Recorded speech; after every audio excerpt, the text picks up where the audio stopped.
All right, I'm starting. I said that before I clicked start, so I didn't say that like on stream. It doesn't matter. Are you sure? I've been thinking about that TikTok audio where the guy's like, I think the penis cereal's better actually. That one stuck in my head. I think the penis cereal's actually better. I think God like does a lot of genocide. God, he like does a lot of genocide. Hello and welcome back to the Quiet Part YouTube channel. Once again, we are on part 10. 10 streams deep into reading the New International Version of the Christian Bible. We are on page 405 out of 1,751 of this PDF of the New International Version of the Bible. Why are we doing this? Why are we reading this? For the sake of media literacy, for the sake of better understanding Christians, for the sake of better understanding Christian nationalism, for the sake of understanding Christian liberation, Christian progressivism, Christian anarchism, Christian socialism. That's not a thing. Christian socialism? That'd be funny as hell. I guess the National Socialists were technically, they pulled from Christianity and they called themselves socialism. But that's like a George Orwell thing. 1984 talked about how if you just falsely label something bad as good or good as bad, you can trick people into hating it. So like that's what they did back during World War II. You know what I was thinking about recently, chat? I saw a TikTok like a day or two ago where a guy posed the question, and I mean, it's so interesting how TikToks have become a form of communication, how like we like shower thoughts, you know how like you're in the shower and you're like trying to think up an answer to an argument that you had that you like didn't say the right thing, and so like you pretend. In psychology, it's called counterfactual thinking. It's when you imagine what if something else had happened and you use that to process an outcome that you might have liked or not liked. Either way, shower thoughts. When you like make up a fake debate, you invent a straw man just to punch it live. That's pretty, I mean, that's a form of communication. That demonstrates a concept. And so I saw a TikTok of someone creating a straw man to punch, and he imagined a person asking themselves, how are Christians so able and ready to accept genocide and torture and war? Like, why are they so okay with it? And why are they justifying it? And the guy, the TikToker, answered, well, they justify genocide in real life the same way they justify genocide in the Bible. God said so. And I was like, oh shit. If I had read that a month ago, I wouldn't have known what the hell he was talking about. And now that I've read the Bible, partially, I'm like, oh yeah, no, I mean, God loves genocide. He loves it. He eats that shit up, okay? He likes genocide like I like Latinas. It's bad. It's unethical. And frankly, it's a little concerning. Like, that's how bad that I like Latinas. And that's the degree to which God loves genocide. So, what the hell, man? Why? Like, why? Why is this the book that we're going to go with? And how are all the people I know that are Christians, like, how do they just ignore this entire part of the book? And they're like, hey, don't worry about it. It's not a big problem. It's a small problem. It's the smallest problem. Yeah, all right, hey, we're playing Don't Starve. We're reading the Bible. We're on page 404, 405. I'm going to restart a little bit early just so I can have a little bit of overlap. It'd be nice to hit, you know, like page 420 or something. That's kind of funnier than 450 or 430, so 450 is a little far off, so I don't know if we'll get there. That would be like a 3-hour stream, and I don't know if I have that energy in me. Andrea, are you on the stream right now, or is someone else watching? Oh, okay, neat. Well, I encourage everyone to share the stream. You know what I'll do? I never do this recently, but I think it'll be funny. I am reading this. I'm gonna send the stream around for once. I almost always forget to do this. Oh, what the heck? Did I just copy my stream key and paste it?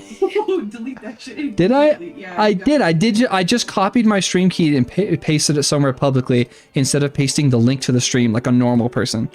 Great. Okay. Streaming the Bible.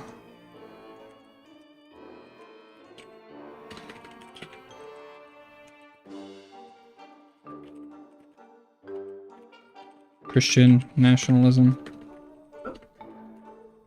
Question for you. What? Aries or Hestia? Aries or who? Hestia. Aries. God loves war. I love war. God, I love war. I love war. I love war so much. God, I love war.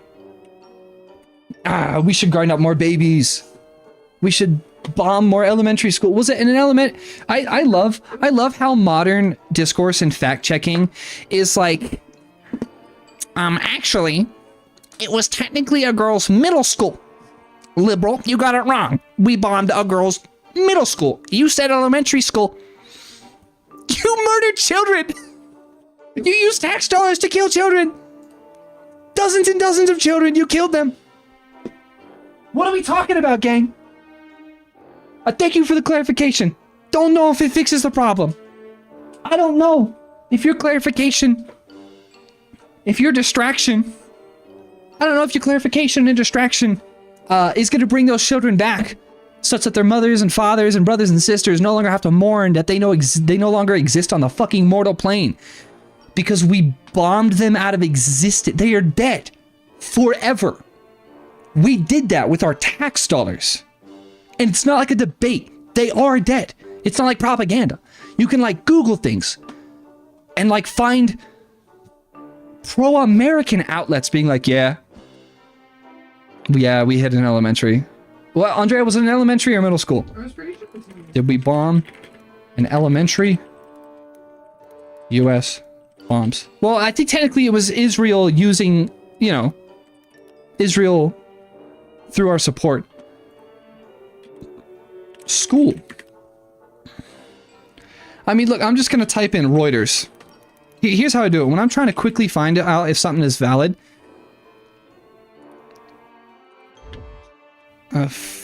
Okay, AP News, the Associated Press, footage further points to U.S. airstrike in Iran school where a blast killed at least 165. Holy shit, it wasn't even Israel. It was actually us. Yeah.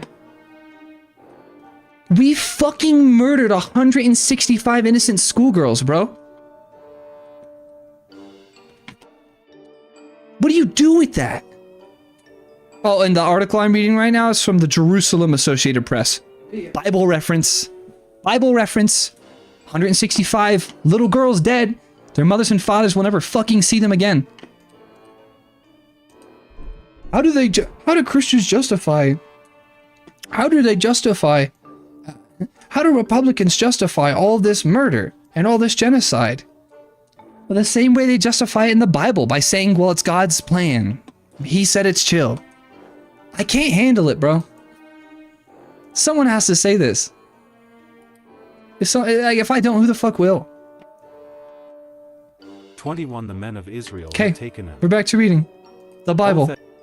Listen, I'm trying to forgive, but like, one of us will give his daughter in marriage to a Benjamin. I don't feel like genocide is the type of thing to forgive. You know what I People went to mean? Bethel, where they sat before God until evening, raising their voices. And Okay, so what weeping happened bitterly. previously? Samson is dead. The Israelites have been infighting for a few generations. There's been a lot of war going on. Bitterly. 3-inch, O Lord, the God of Israel, they cried, why has this happened to Israel? Why should one tribe be missing from Israel today? For early the next day the people built an altar and presented burnt offerings and fellowship offerings. Have I still not Then made a the chest? Israelites asked, who from all the tribes of Israel has failed to assemble before the Lord? For they had taken Oh a my solemn gosh. oath that anyone who failed to assemble before the Lord at At Mizpah Mizpah. should certainly Mizpah. be put to death. One of the 12 tribes didn't 6 show up. now Why? the I don't remember from Israelites last time. grieved for their brothers, The Benjamites. Are they just gone? Benjamites. Today? Oh no, they Today just failed one to show tribe up is because of the cut off from infighting, and now Israel, they're officially they cut off. said. Does this 7 continue to modern shall we day? provide wives for those who are left, since we have taken Not an to oath give by them the any of our Lord daughters not in to marriage. give them Uh-oh. any of our daughters in marriage. 8 Then they asked, which one of the tribes of Israel failed to assemble before the Lord I can at just keep Mizpah? overeating in this They game? discovered that no one from Jabesh Gilead had come to the camp for the assembly.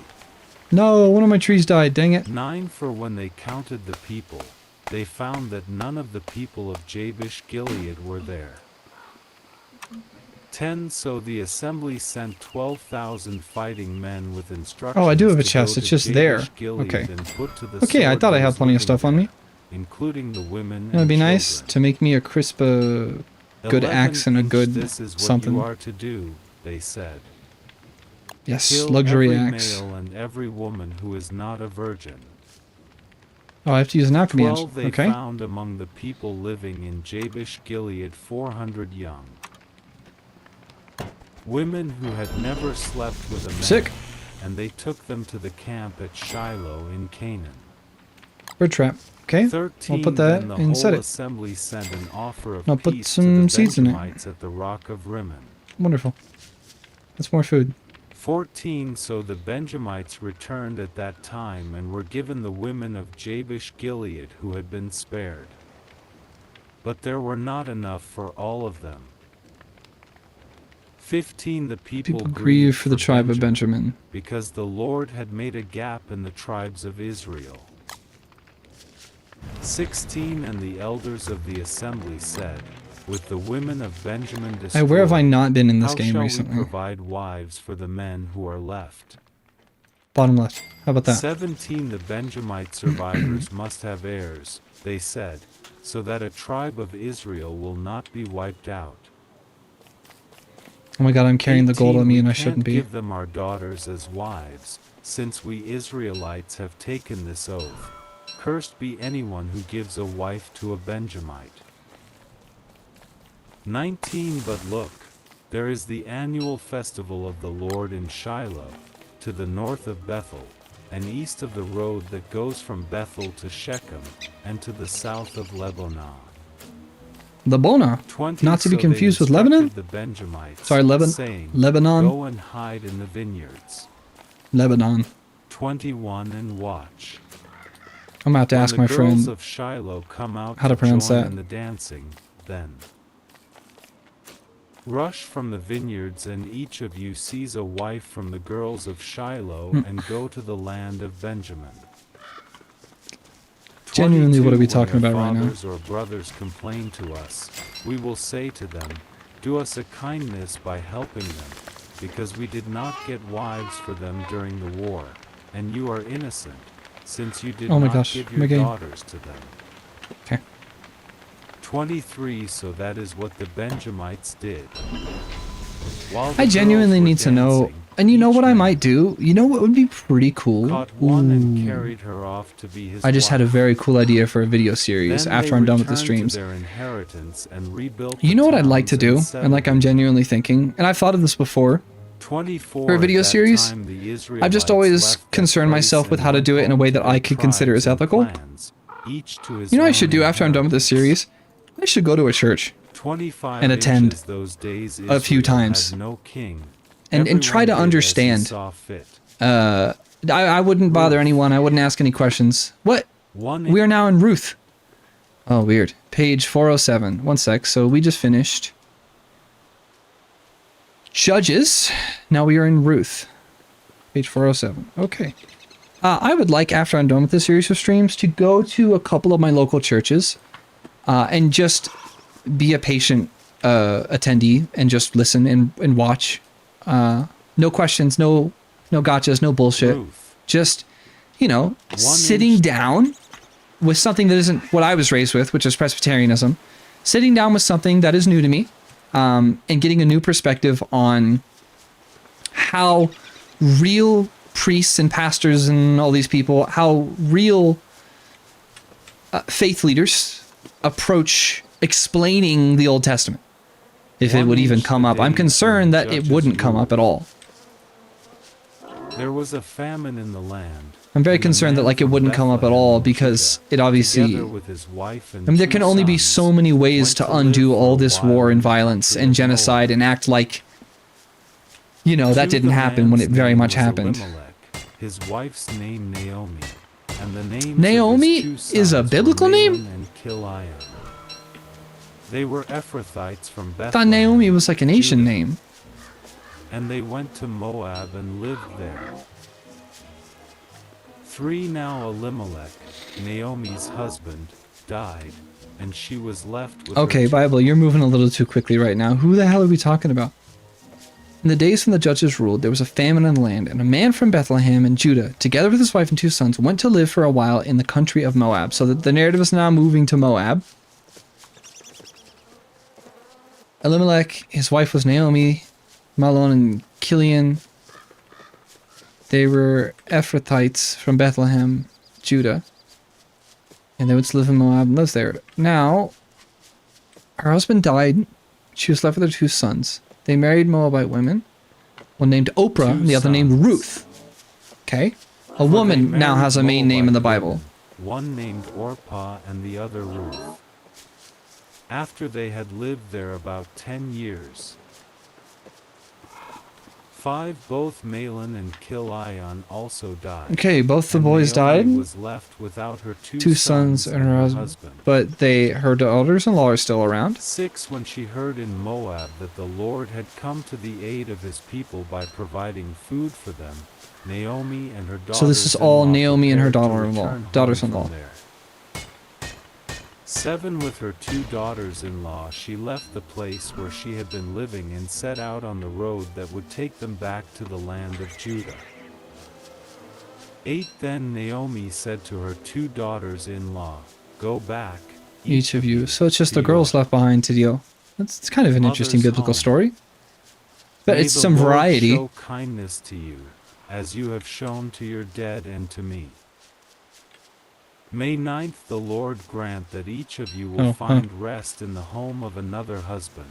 Oh, she wants them to Then she kissed find them and they other wept partners. aloud. Back then, they had to survive. 10 And said to her, "We will go back with you to your people." So this Ruth lady is nice. 11 But Naomi said, Like Ruth "Return Bader home, Ginsburg. my daughters. Why would you come with me? Am I going to have any more sons, who could become your husbands?" No. 12 Is she old? Is that Return what she's saying? home, my daughters. I am too old to have another husband.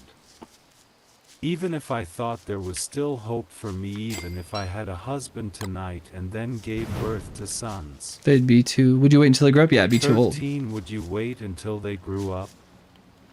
Would you remain Unmarried for them. No, my daughters. It's more bitter for me than No, for you, because my the Lord's hand daughters. has gone out against me. It Oh, is okay. more bitter for me than for you, because the Lord's hand has gone out against me. I need more grass. 14 At this they wept again. Then Orpah kissed her mother-in-law goodbye, but Ruth Orpah, not clung to Oprah. her. 15 Look, said Naomi. No, your Naomi's the mom, I sister-in-law forgot. is going back to her people Ruth and her is the other daughter. gods. Okay, so Naomi Go is the back nice mom with her." here. 16 But Ruth replied, "Don't urge me to leave you or to turn back from you. Where you go I will go. Ruth and wants where to you continue following her stay mother-in-law. I will stay. Your people will be my people and your God Your my God. people will be Oh. my people, So and your Ruth is God kind my of holy God. for this, or what? For refusing to remarry? 17 Where you die I will die. Lord, and there oh, is this I like the will be origin of buried. nuns or something? May the This is a very Lord nun deal behavior. with me, be it ever so severely, if anything but death separates you and me. That's a big claim to make, When girl. Naomi realized that Ruth was determined to go with her, she stopped urging her. 19 So the 2 women went on until they came to Bethlehem. When they arrived in Bethlehem, the whole town was stirred because of them, and the women exclaimed, "Can this be Naomi?" Don't call me Naomi. 20-inch Call don't me call me Mara, because the Naomi, Almighty she has made my told life very bitter. Ooh. "Call me Mara, because the Almighty has made God my life gets very pretty bitter." angry. 21 I went away full, but the Lord has brought me back empty. Why call me Naomi? Naomi. What has afflicted me? The Lord Almighty has brought afflicted misfortune me. upon me. The Almighty I has mean, brought she misfortune definitely has upon not me. gotten a very fair shake, realistically. 22 So Naomi But being returned angsty from when he's Moab such an evil accompanied dude by is not Ruth the Moabitess, an advisable her choice. daughter-in-law, arriving in Bethlehem as the barley harvest was beginning. 2 Now There's something Naomi very had a romantic, though, relative to this on idea of, husband like, hey, I'm gonna stay by your from the side. clan of Elimelech, a man of standing. His name was whose Boaz. Boaz. Does she Two deny to Mary and God gets angry about that? said to I can see Naomi, that. "Let me go to the fields and pick up the leftover grain behind anyone in whose eyes I find favor." Naomi said to her, "Go Oh. ahead, my daughter." So Ruth is now kind of looking for a partner. So she went out and began to glean in the fields behind the harvesters. As it turned out, she found herself working in a field belonging to Boaz, who was from the clan of Elimelech. For just then Boaz arrived from Bethlehem and greeted the harvesters, "The Lord be with you." "The Lord bless you," they called back. They're greeting one another? 5 Boaz asked the foreman of his harvesters, Whose young woman is that? 6 The foreman replied, People in the Bible had "She zero is the game. They did not know how to Moabitess who flirt. came back from Moab with Naomi." Moabitus. 7 She said, "Please let me glean and gather among the sheaves behind the harvesters." She went into the field and has worked steadily from morning till now, except for a short rest in the shelter. 8 So Boaz said to Ruth, "My daughter, listen to me. Don't go and glean in another field and don't go away from here. Stay here with my servant girls." 9 Watch the field where the men are harvesting, and follow along after the girls. I have told the men not to touch you. Whenever you're thirsty, go get a And drink of water whenever from you are jars that the men have thirsty, filled. Go and get a drink from the water jars the men have filled. I'm getting to the point where, like, in every story, 10 I'm Atheist, actively worried she about bowed what God down is going to with her do to make it face fucked the up. ground.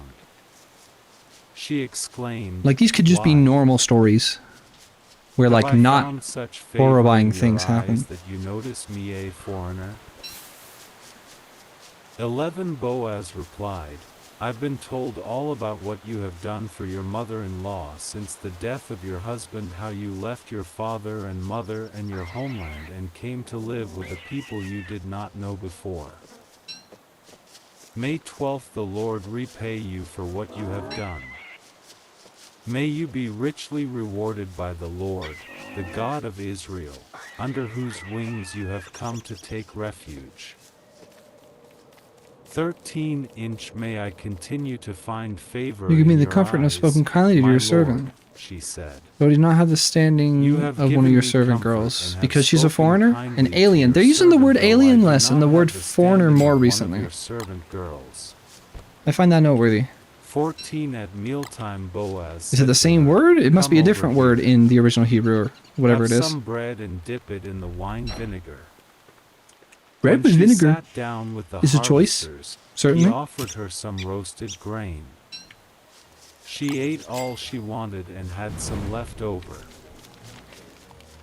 15 As she got up to glean, Boaz gave orders to his men. Even if she goes "Even home, if she's she don't embarrass gathers her. among the sheaves, Oh, don't if she does something embarrass her." culturally indignant, naively 16 Rather, does something. pull out some stalks for her from the bundles and leave them for her to pick up, and don't rebuke her. 17 So Ruth Wow, gleaned rebuke in is the like field a until very evening. Southern Baptist term to be hearing so much. Then she threshed the barley she had gathered, and it amounted to about an ephah. Again, still don't know what an 18 ephah is. She carried it back to town. Still and afraid her to Google it. mother-in-law saw how much she had gathered. Ruth also brought out and gave her what she had Corn? left over A after she had durian? eaten enough. What are we talking about, a 19 durian? Her mother-in-law asked her, Whack. "Where did you glean today? Where did What does you glean work? mean in this context? Blessed be the man who took notice of you." Then Ruth told her mother-in-law about the one at whose More place seeds. she had been working. What? "The name of the man I worked with today is Boaz," she said. Okay, another farm. 20 The Lord bless you. Yes, yes. Naomi said to her daughter-in-law, Farm time. "He has not stopped showing his kindness to the So it's a living good and the man dead." who's been good to her. I like that. She That's a good added, little story. "That Cute man little is our romance close story. relative. So excited He for is God to one of our ruin it kinsman somehow. redeemers."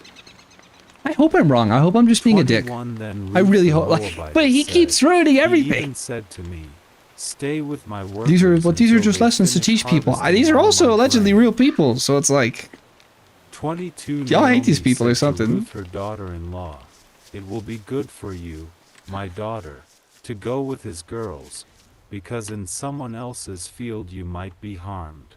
Join him as a 23 servant. So Ruth stayed close to the servant girls of Boaz to glean until the barley and wheat harvests were finished. Okay, I think glean means gathering, essentially. And she lived with her mother-in-law.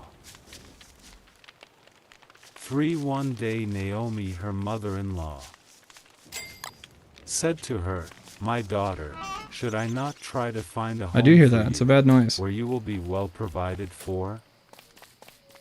2 Is not Boaz, with whose servant girls you have been, a kinsman of ours? Tonight he will be winnowing barley on the threshing floor. So if I hear that noise, that means in the morning the dog is going gonna come, right? And put on your best clothes. Kind of what I'm understanding. Then go down to the threshing floor, but don't let him know you are there until he has finished eating and drinking. For when he lies Go down, seduce Boaz. Note the place where he is lying, then go Down. and uncover. down, Is she about to? down, But note the God, place don't where ruin he this. is lying. Then go and uncover his feet and lie down. Huh? He will tell you what to do. 5 Inch I will do whatever you say. Threshing floor did everything Ruth with him. answered. Told her. 6 So she went down to the threshing floor and did everything her mother-in-law told her to do. I am so scared. 7 When Boaz had finished eating and drinking and was in I'm gonna have to good beat up a dog in a spirits, second, aren't he I? went over to lie down at the far end of the grain pile. Ruth approached quietly, Uncovered his feet, bro. What does that and mean? lay Wake him down. up? But like just by him 8 being cold? inches the middle of the night something He startled turned the and man. discovered a woman lying at his He feet. turned and Okay. discovered a woman lying at his feet. 9 Inch Who are you? He asked. Okay, the dog is gonna come, right? Every time that happens, I the am dog your pops out. servant Ruth, she said.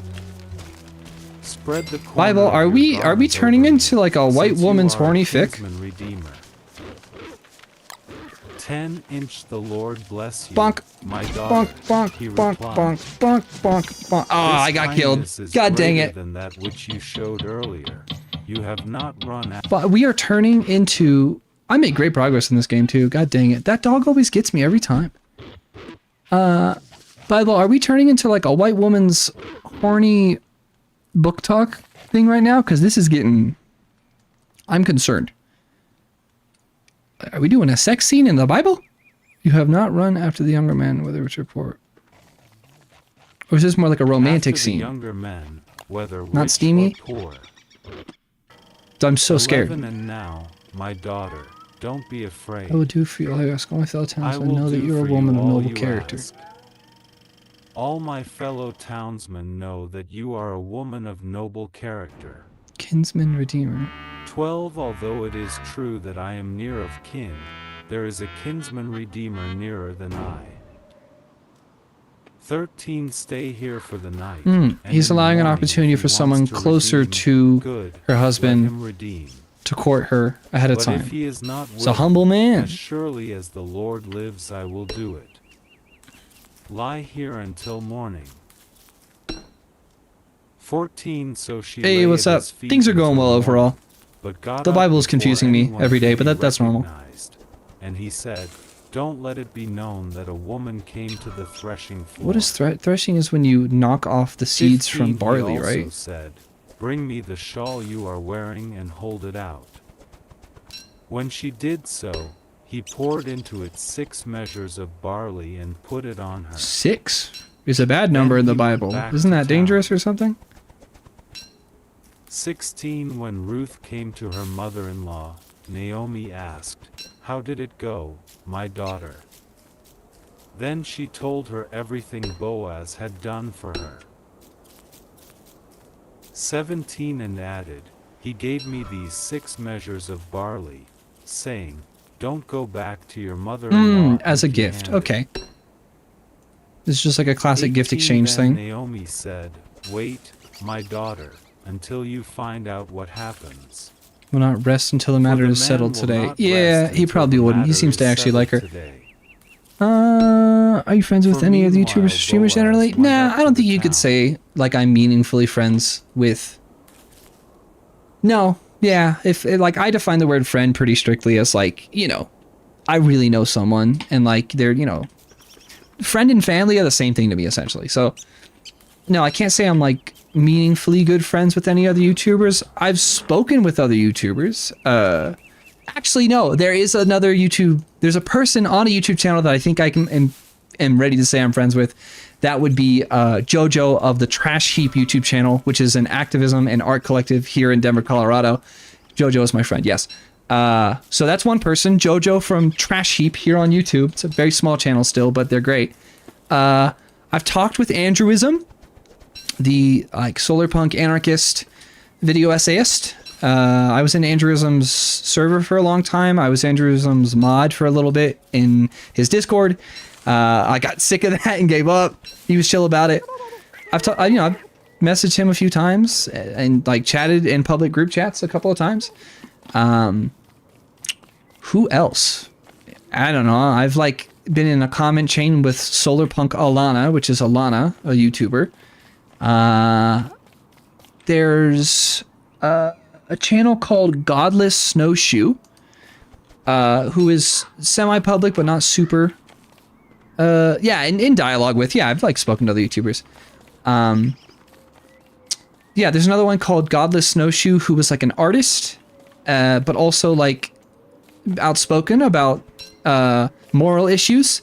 I refuse to say political because they're fundamentally just basic moral issues, like, you know, ice being a bad thing. I've spoken with the person behind Godless Snowshoe, that it's an art channel mostly, you know, doing like speed paints and talking about stuff and some video essays. I've spoken to that person. I met that person before.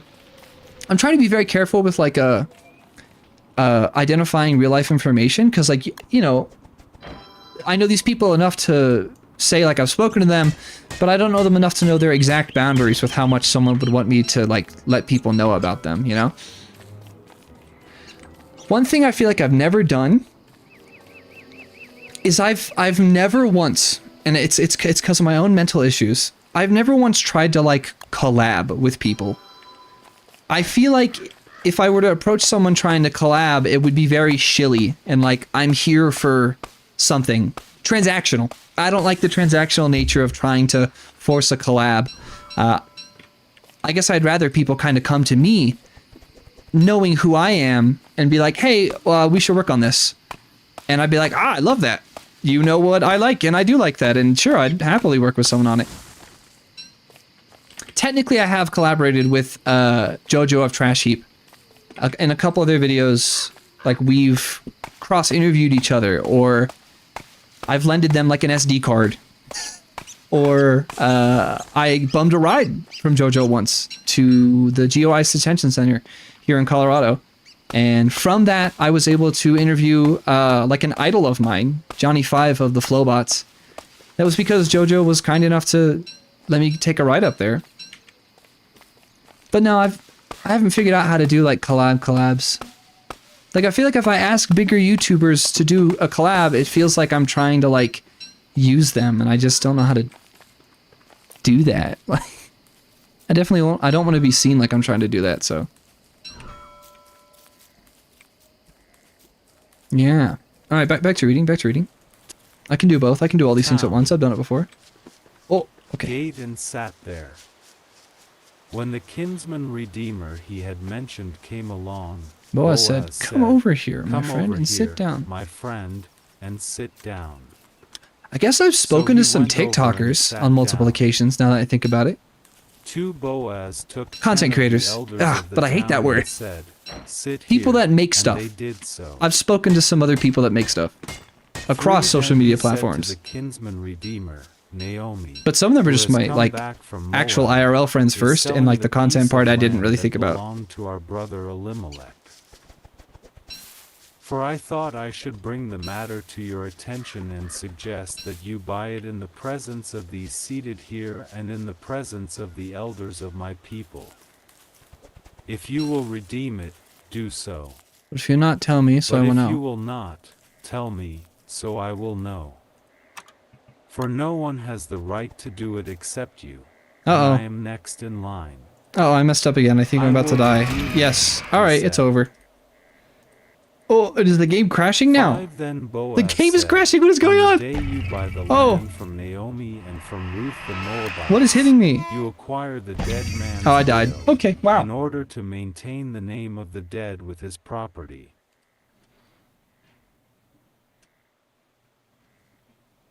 I will do it except you, and I am next in line. I will redeem it. He said, oh no! Someone wants to... is selling a piece of the land that belonged to our brother.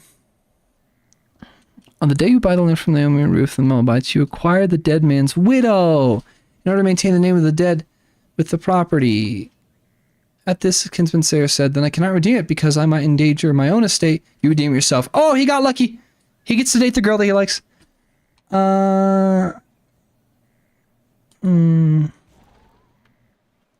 I'm a silly streamer that I think you sort of know.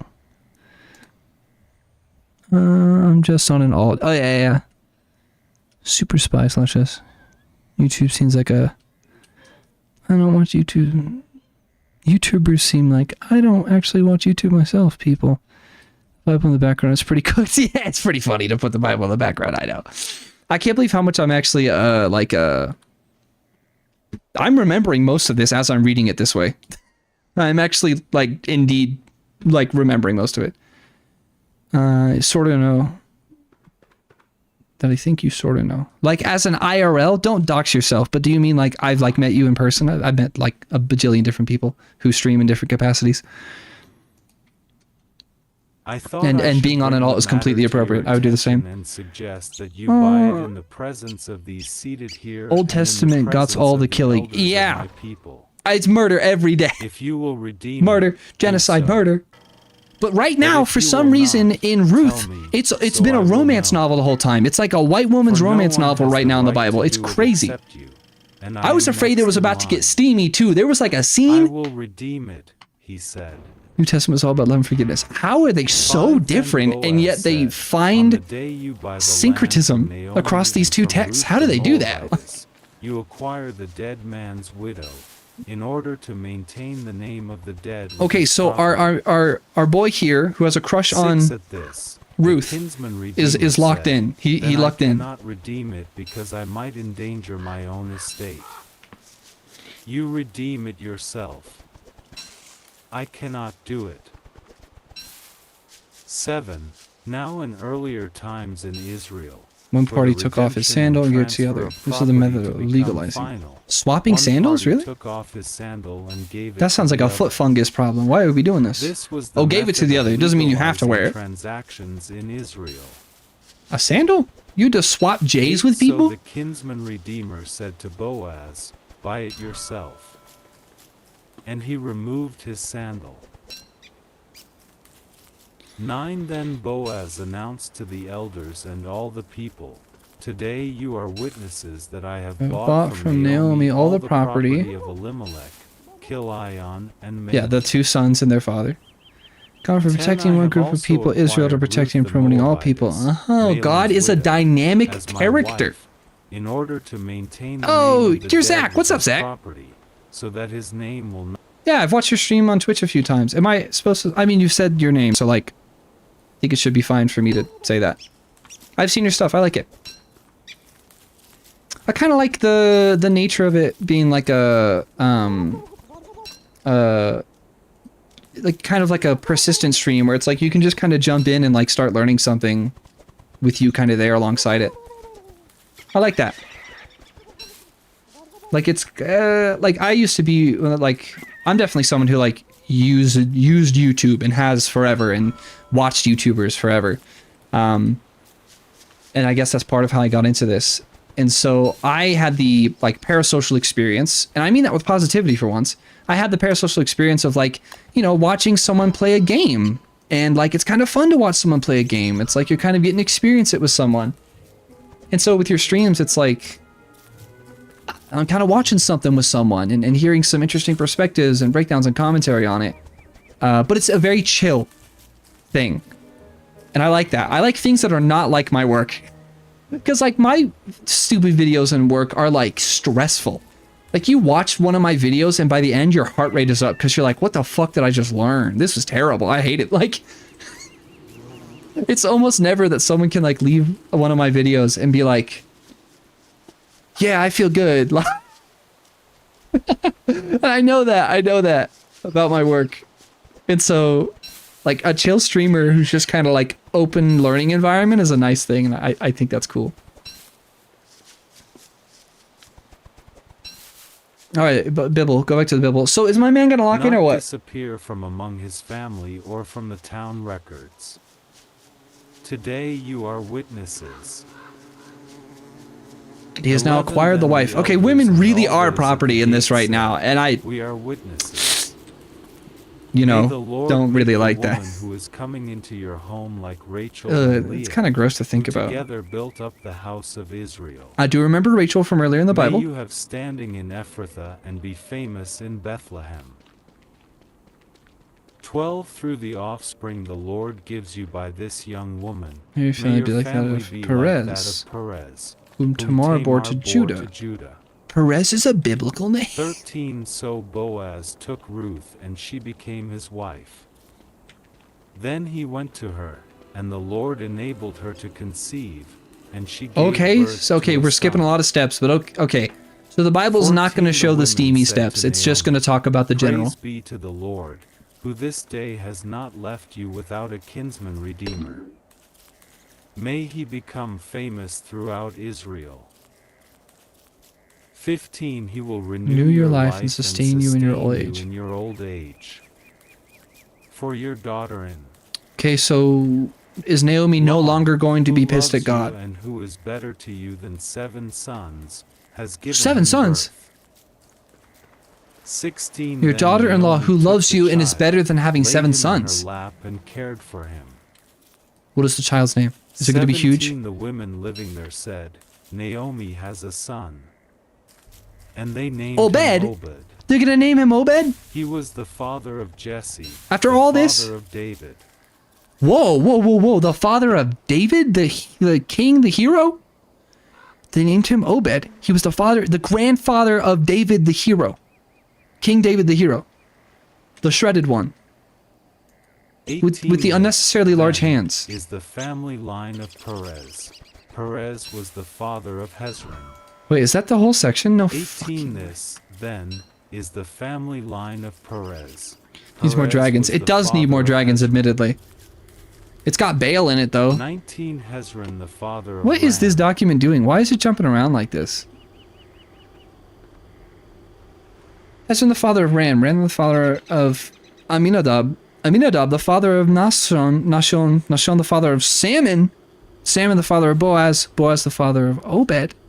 Obed, the father of Jesse, and Jesse, the father of David. It's established the biblical origin of King David. The one that fought Goliath, I'm pretty sure. It'd be really annoying if there's actually multiple Davids and this is not as hype of a story as I would have liked it to be. Okay, wow, so that was all of Ruth. The single section that's actually mostly about a woman and not a man is the shortest in the entire Bible or something. Women really have not been name dropped much throughout this document. Like, they are not getting any clout in this document.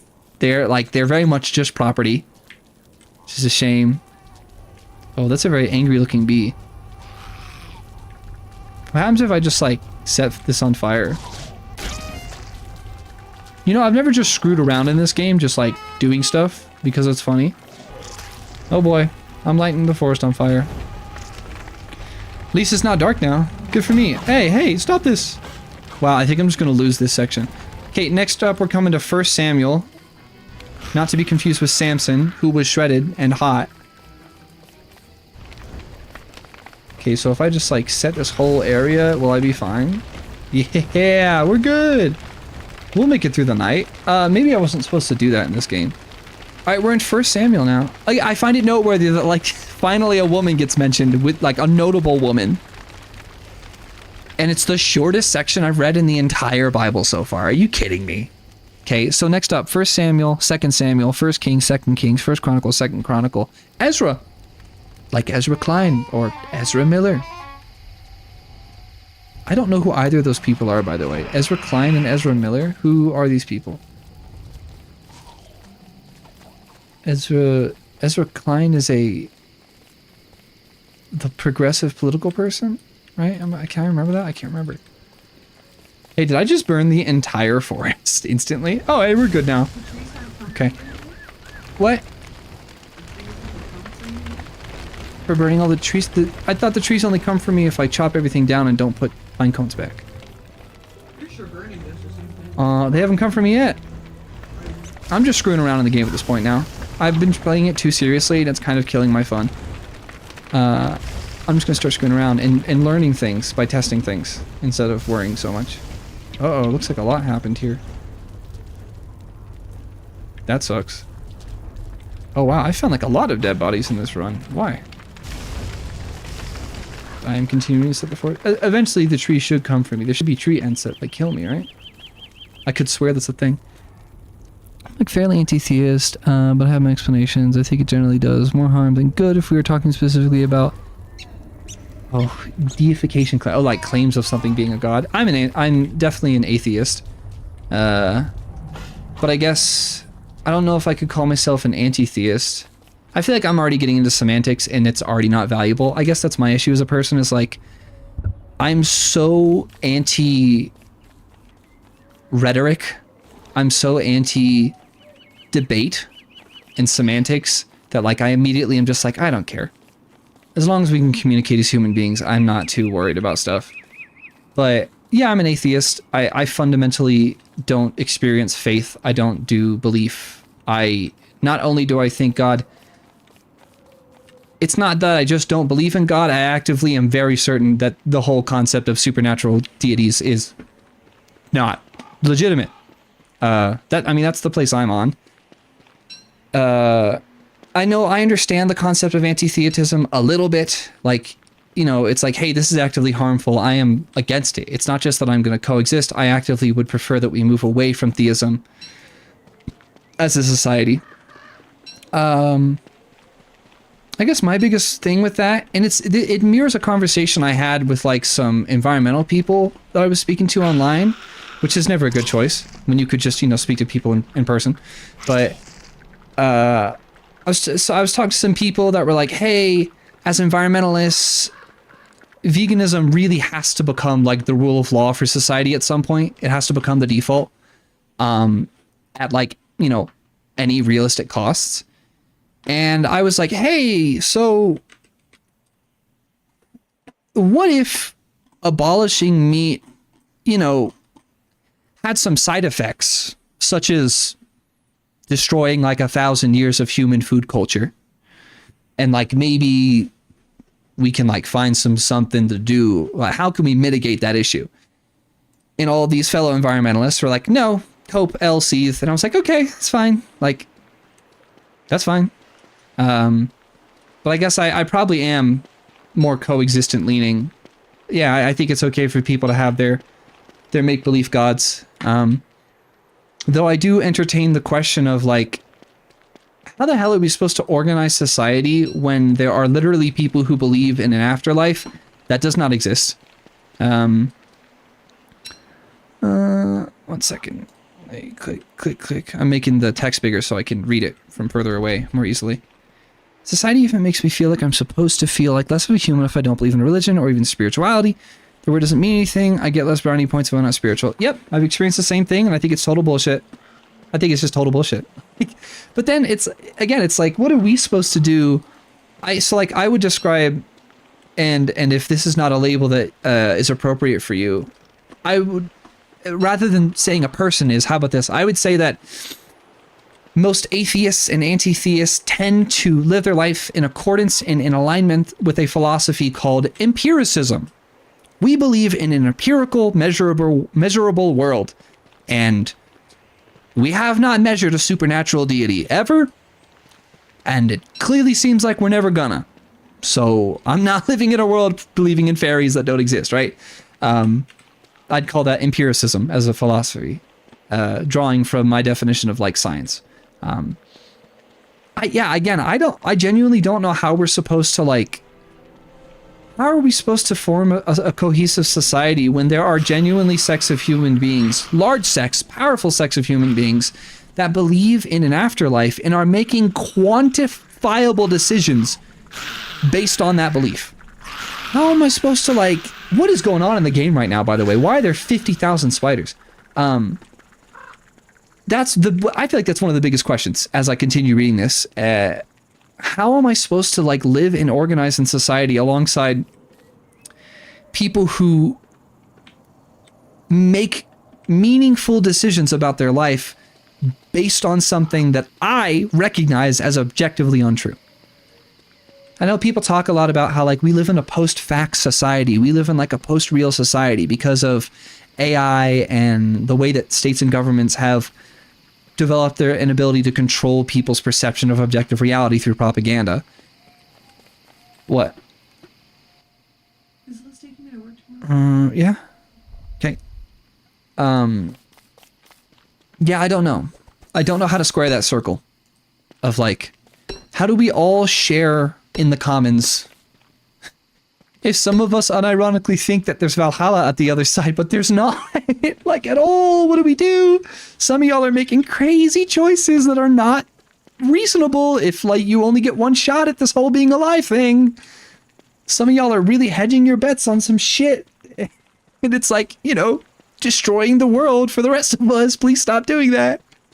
And then they're like, no, I'm going to get into heaven. It's fine. And I'm like, no, I'm not. Like, when it's over, it's over. I should probably like try to make well of the life I have while I'm here, right? That's one thing I'll never figure out how to circle that square. It's like, how do we all share the world when some of us unironically think that like Ramathaim, infinity follows after? Country of Ephraim, whose name was And so Elkanah, what we do son of here isn't that Jeraham, consequential. the son of Elihu, A man the from son somewhere. of Tohu, the son of Zuph, Okay, and we're Ephraimite. too many sons. What are we doing? He had two One wife wives. named Hannah One and was one called named Hannah, Peninnah. and the other Peninnah. Panini. Peninnah had children, but Hannah had none. Okay, I'm actually going to swap to reading mode for a bit and just kind of read. Year after year, this man read fast. went up from his town to worship and sacrifice to the Lord Almighty at Shiloh. Shiloh. Where Hophni and Phinehas, the two sons of Eli, were priests of the Lord. For whenever the day came for Elkanah to sacrifice, he would give portions of the meat to his wife Peninnah and to all her sons and daughters. 5 But to Hannah he gave a double portion because he loved her, and the Lord had closed her womb. Okay, 6 And because this the is one of Lord his had closed wives? her womb, The language of this is so creepy sometimes. What do you mean closed her womb? Like, we're just saying some weird shit, bro. He had two wives, one called Hannah, one called Peninnah. Peninnah? Panini Press. womb, her rival kept provoking her in order to irritate her. 7 This went on year after year. The two wives are fighting. Whenever Hannah went up to the house of the Lord, her rival provoked her till she wept and would not eat. 8 Elkanah her husband would say to her, The Bronze Age or Iron Age? I think it's the Iron Age. Oh, you know what would be fun? Timeline of human ages, bronze, iron, etc. Because I have looked up a biblical timeline, and it's like from negative 2000 to, 1000 or something. What was the one I looked at last time? Oh, here we go. Is this at least linear? Please tell me this is linear. Oh, this is between testaments now. So birth of Christ. Okay, so this is going backwards. 2 Kings, Saul, David. So this is Moses' era. 40 years of wandering. We are now coming up on this. So we're about here right now, the 12 tribes. And they wrote it. I don't care about the actual contents of the text. I do kind of wish it'd be nice to get like an annotated version of the Bible that tells you when each section was written to make sense of things. I know nothing about history, which is partly why I'm doing this right now. So,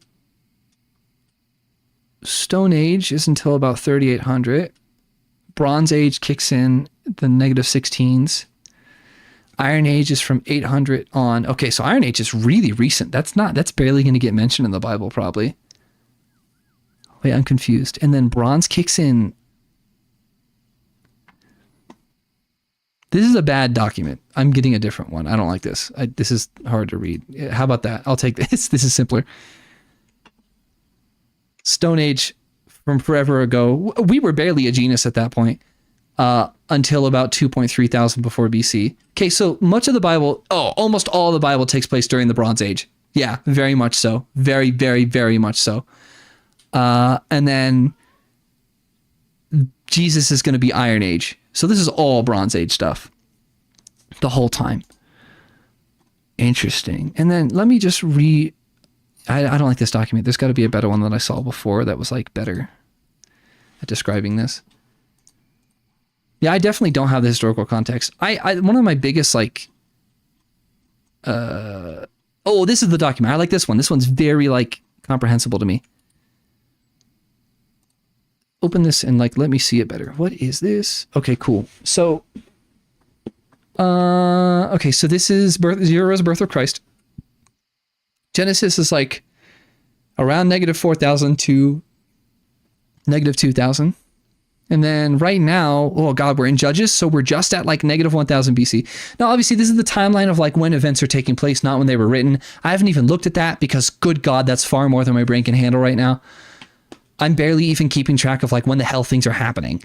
So we're like about here in terms of historical fiction time. So very much Bronze Age still. But Iron Age is kind of coming up soon. It do be coming up actually. And a fair bit of the Old Testament is going to be in the Iron Age. Which I guess we know it can't be written during them beforehand. So that tells us something about when it may have been written, I guess. It is not actually a predictive prophetic text, so and because it's a piece of folklore that blends religion and spirituality and folklore together, they can't bullshit up things.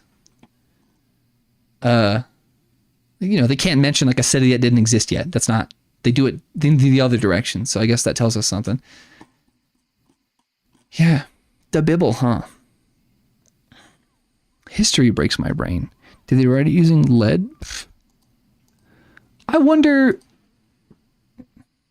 What material? Well, because like now one of the hardest parts is like the difference between the Bible and the Torah. Realistically, the Torah is the true original document. That's like a 4,000-year-old document that started out as spoken word, and then like it went through a bunch of languages that were like very cultic, and then eventually they got kind of mainstream in their own way. And then the Bible is really just like it's just a fork of the Torah, and then the Quran is a fork of the Bible, and then Old Testament, New Testament are really just kind of forks of the Torah. And the Torah is mostly Old Testament. What was the Torah written? What material was I bet a lot of these was the Torah originally written on. Here's what I'm thinking is likely. Oh, ow, my neck. How is the Torah made? Shabbat. What does Shabbat mean? Okay, now this is going to be a rabbit hole that I really shouldn't go down, but I want to anyway. The Bible, huh? No, one of the truths is definitely going to be that like a lot of these, I'm sure if we look at it, and I go deep into the academic history of it, I'm sure a lot of these stories were oral stories that some particular dude decided to write down. Just like the Iliad, just like the Odyssey, just like whatever. No, you're not derailing. Not derailing. This is good. This is learning. Like that's the whole point of this. Also check my rounding message I sent earlier if you didn't see it. What one? Did you message me like in one of my Discords or my channel, or did you say here? Where did you send that, Zach?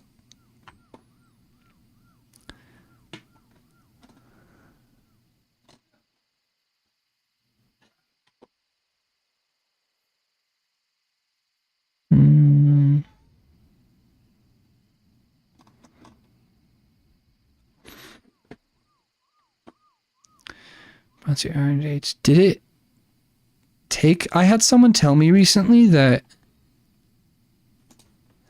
that I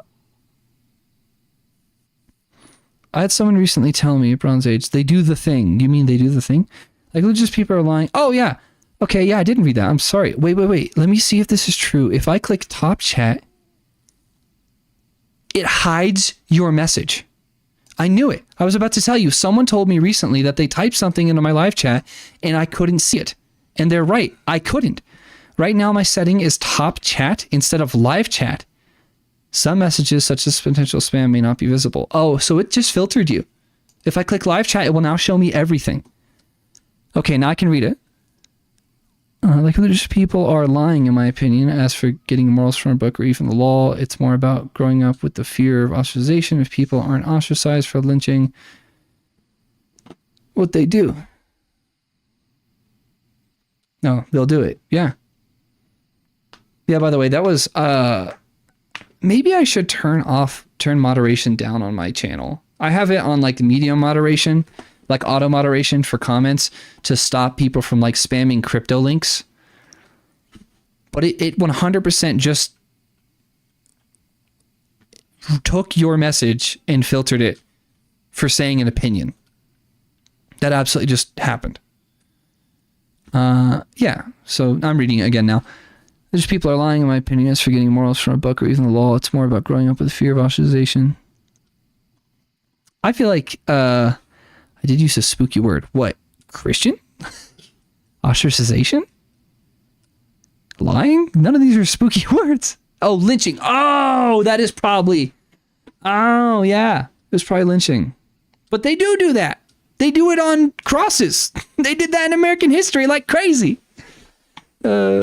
I opened this stream by mentioning a TikTok that I saw where someone was creating a straw man, and I don't mean that in the negative way. I mean that in the communication way. I hate debate bro content and slop and what that's done to like the ability of people online to communicate, especially people that enjoy communicating. You say the word straw man and someone's just like, oh, that has to be a negative thing. No, actually, it's called the straw man fallacy when you create a straw man to attack it and the straw man doesn't reflect the thing you're talking about.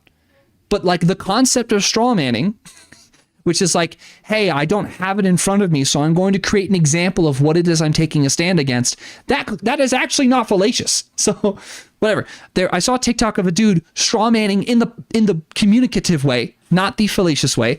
And he's like, hey, he was pretending someone was asking the question of like, how did good Christians justify all the genocide and murder of the modern day? How do they support Israel and what they're doing to the Palestinians? How do they support what happened to the Uyghurs? Like, how did they support this? How do they stand by this stuff? How do they justify it? And the TikTok finished by saying, well, they justify genocide today the same way they justified genocide in their Bible. God said it was okay, and so it's fine. And I was like, oh, fuck. Because now I've read that genocide. It's so full of genocide. It's like 200 pages, and there's probably more genocide later, honestly. But it was like 200 pages of genocide. And I'm like, what the fuck? How do you worship this God? He's a terrible person. He's like a horrible dude. He's like, not only is he not holier than thou, he also acts like a petulant adolescent child. He acts like, not even like a little kid. He acts like a teenager. He acts like a spiteful teenager sometimes. The God very much is a three-dimensional character that like has opinions and biases in the Old Testament so far. How do you square that circle, bro? It's cognitive dissonance. That's how human minds are extremely able to adapt to anything. We have compartmentalization, we have cognitive dissonance, we have double thought, double thinking. We have all of these things that we've evolved over generations to be really good at, to make it so we can just deal with shit so we don't die. What? Do you need water or anything? Yeah, that'd be nice. My bottle's right there. Ostracization is an extremely powerful social tool, underrated yet extremely historical, like exiles. Yep. You know, though, I oftentimes think about, as a teacher, right? I took all these classes on psychology and developmental psychology, especially. Like, how do we teach children things? How do people learn things? Especially, how do people learn empathy and sympathy? and like, how do they learn these things, not just as feelings, but like, how do they learn their social context? Like, what does empathy mean in a social context? Why is practicing it pro-social, eusocial in like biology, right? We are eusocial organisms, eusocial. How do we teach empathy? How do we teach sympathy? And a lot of people are like, well, if you don't just automatically have it, you're not human. Okay, sure thing. Fuck you, eugenicist. That's like ableist bullshit. I do in fact think that some people have to learn sympathy and empathy. That like, if they aren't surrounded by it, they will not absorb it sometimes. I don't think it always comes default with your Xbox. It doesn't come default installed. Some people really truly do. Kids need to be shown and taught empathy and to learn it. I think it's a good thing. I think it's a pro-social thing.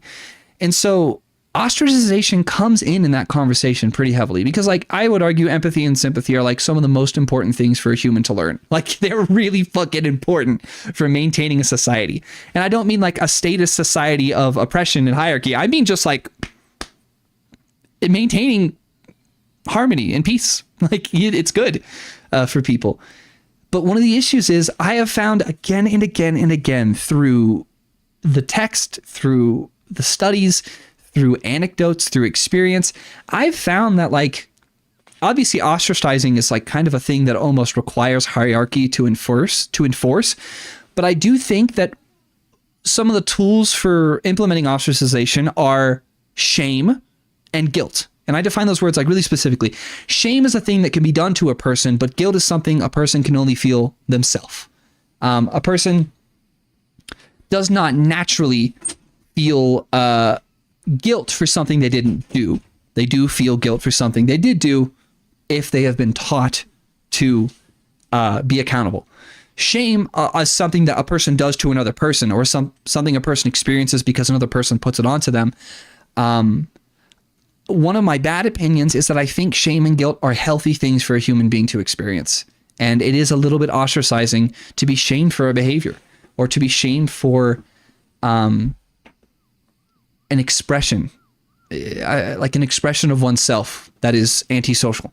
I think in a way that makes me kind of ableist too, because like, when I talk about like solar punk and like utopianism, I think if we're really getting off our asses, we should build a world where like, even people with sociopathic personality disorders, antisocial personality disorders, I think we should build a world where even those people can thrive. Which would mean sometimes not shaming people for being apathetic, for being antisocial. It's like a hard thing I've never really figured out how to navigate. But I mean, who the fuck am I to figure out the answer to that?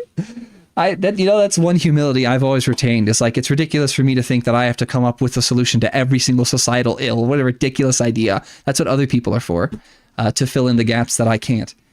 But yeah, ostracization is a fundamental tool of cult behavior, of cult theory, almost. And it's built straight into Christianity. And you know what's really interesting is in Genesis, the very first section, it talks about how Adam and Eve did not know they were naked because they hadn't eaten the apple of wisdom yet, the fruit of wisdom. I guess they didn't say it was an apple, did they? Huh? Just a fruit tree. Probably a pomegranate. But it was saying how like, before they ate the apple of wisdom and knowledge, or the fruit of wisdom and knowledge, they didn't know that they were naked, which is a little confusing. I don't know if the Bible was writing such that they didn't know what the concept of nudity was, the social concept, or that they literally didn't know that their dicks were out. I don't know. I think it was probably they weren't aware of the social concept of nudity. And then when they bit it, they suddenly became aware. But that section uses the word shame, like purposefully. In like the first like 8 paragraphs of the Bible, they use the word shame. It's built right into the religion, feeling shame. So that way there's a mechanism by which to ostracize people for failing to conform.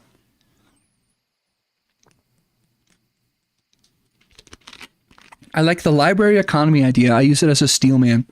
Is a steel man just a better version of a straw man? I actually haven't heard that phrase, but I can make some guesses.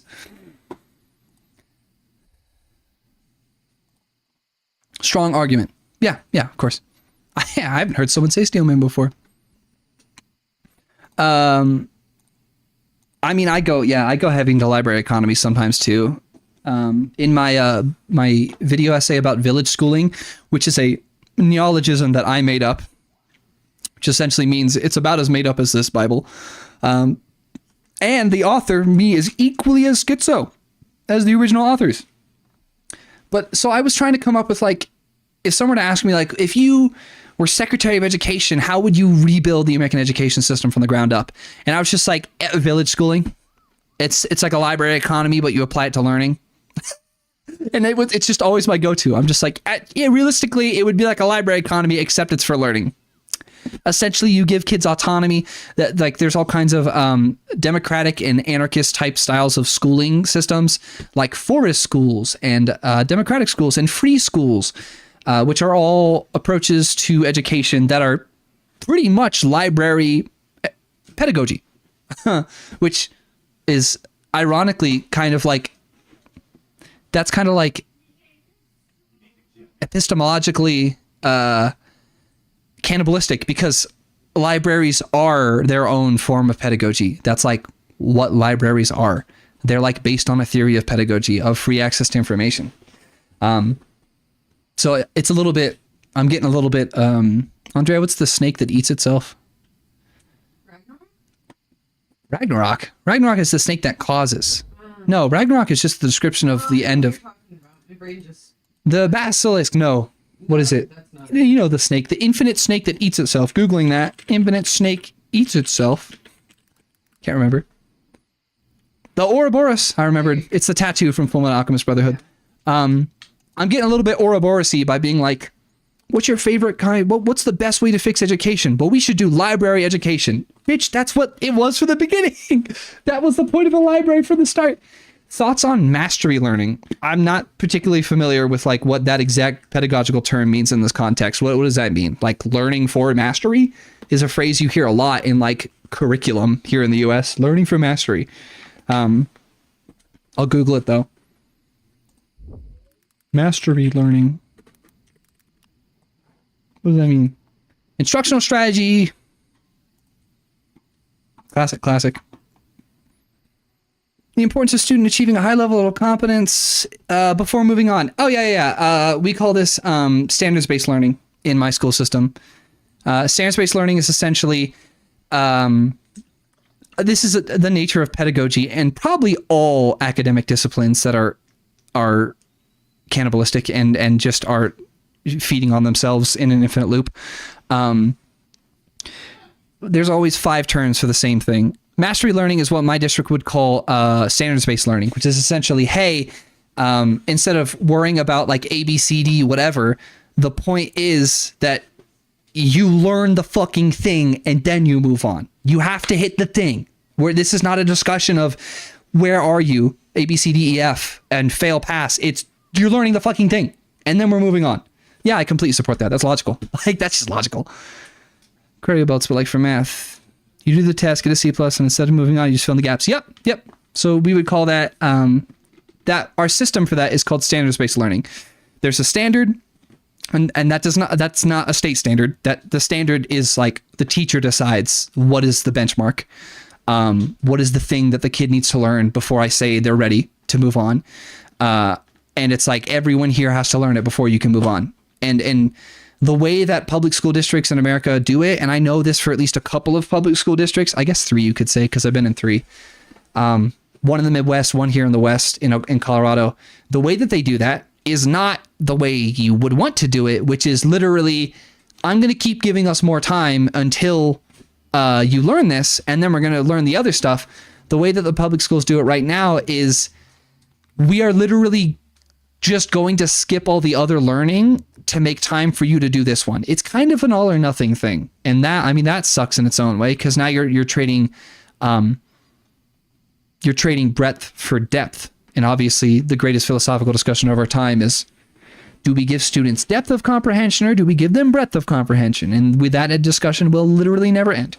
It's just never going to end. It's going to keep going forever. But that's how they do it in Denver public schools, at least, is they do this thing where it's like, only some schools get away with this, by the way. They do this thing where it's like, we are not leaving this unit until every single student hits the benchmark. Now, they do still do the grading thing, and the benchmark is like a D.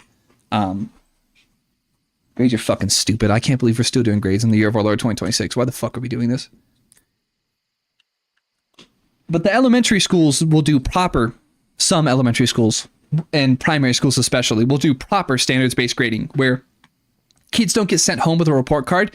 They get sent home with, like it'll be math, right?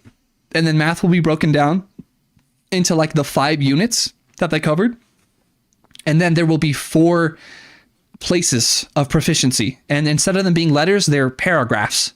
So it's like a pretty complicated thing, but it essentially like the teacher will circle and be like, your kid's at section 2 of 4 for comprehension of this subtopic of math. But for this other topic, they're at 4 of 4. And for this one, they're like at 1 still. That's how they'll do report cards in some primary schools in Denver and in some public schools in America.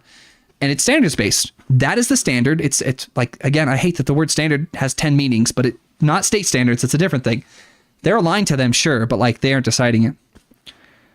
How is this much genocide in the Bible? My brother, how is this much genocide in the history of the world? If anything, the Bible has relatively low genocide. Interesting. It had a lot. It had about 200 pages of just genocide. So like what percentage? 200. So it would be 1750 divided by 200. I don't need an AI. Okay, thank you. I was like, why is it thinking for a calculator? So about 9% of the Bible so far, it could be more later, has just been dedicated to describing genocides. That's a lot. That's like a lot. Favorite interpretation of the Bible, which is basically having the mind of a botanist when it comes to analysis of plant use in the original Hebrew. What? The botanist? Cannibalism and the hidden story of cannabis in the Old Cannabis? In the Old Testament. So interesting. What? Having the mind of a botanist when it comes to the analysis of plant use in the original Hebrew. Plant use. Well, I've been trying to understand some of the weird foods that the Bible has talked about so far. Like, I can't remember any of them actually, but like, there's like this honeydew food that God just manifests at some point. Like he just manifests like this honeydew food. And then he also has like this grain food that he manifests occasionally. And like, it gives you everything you need and keeps you full. It's like sensu beans from Dragon Ball. That was in the Bible. And then also there's like the unleavened bread, the matzah or whatever. Mandrake did get mentioned, I think. I feel like I heard mandrake earlier and I was like, fucking mandrake, what are we talking about, bro? But I guess I didn't go heavy into it because I always thought mandrake was just like a weird name for like a weird name for some sort of carrot or something. Like maybe that was like what they meant back then. How much of the history of the Mongol Empire could be considered genocide? I don't know. I'm not a Mongologist, man. I'm a white dude reading the Bible with a degree in science education. You know what I mean? Probably a lot. Genocide is bad. You know what I mean? Like we did that for a lot. That's probably why the world's so messed up today. Yeah. I always thought mandrake is just a weird, deformed carrot. Or like daikon radish. It's probably a weird, deformed radish with a funny face on it. But then like I was reading as like God would mention some of these different, how do I like pin a message for myself? I want to pin your message, but I don't want to put you on blast. Oh wait, I'll just look at the message when the stream is over. I've done that twice now. It's useful. Okay. All right. I'm going to keep reading, but I'm going to stay in reading mode, which means I can fully talk to chat and mostly comprehend what I'm reading while I do it. 3 year after year this man went up from his town to worship and sacrifice to the Lord Almighty at Shiloh, where Okay, Hophni also, and Phinehas, the two sons the of Bible Eli, needs to were come with a priests of the map. Lord.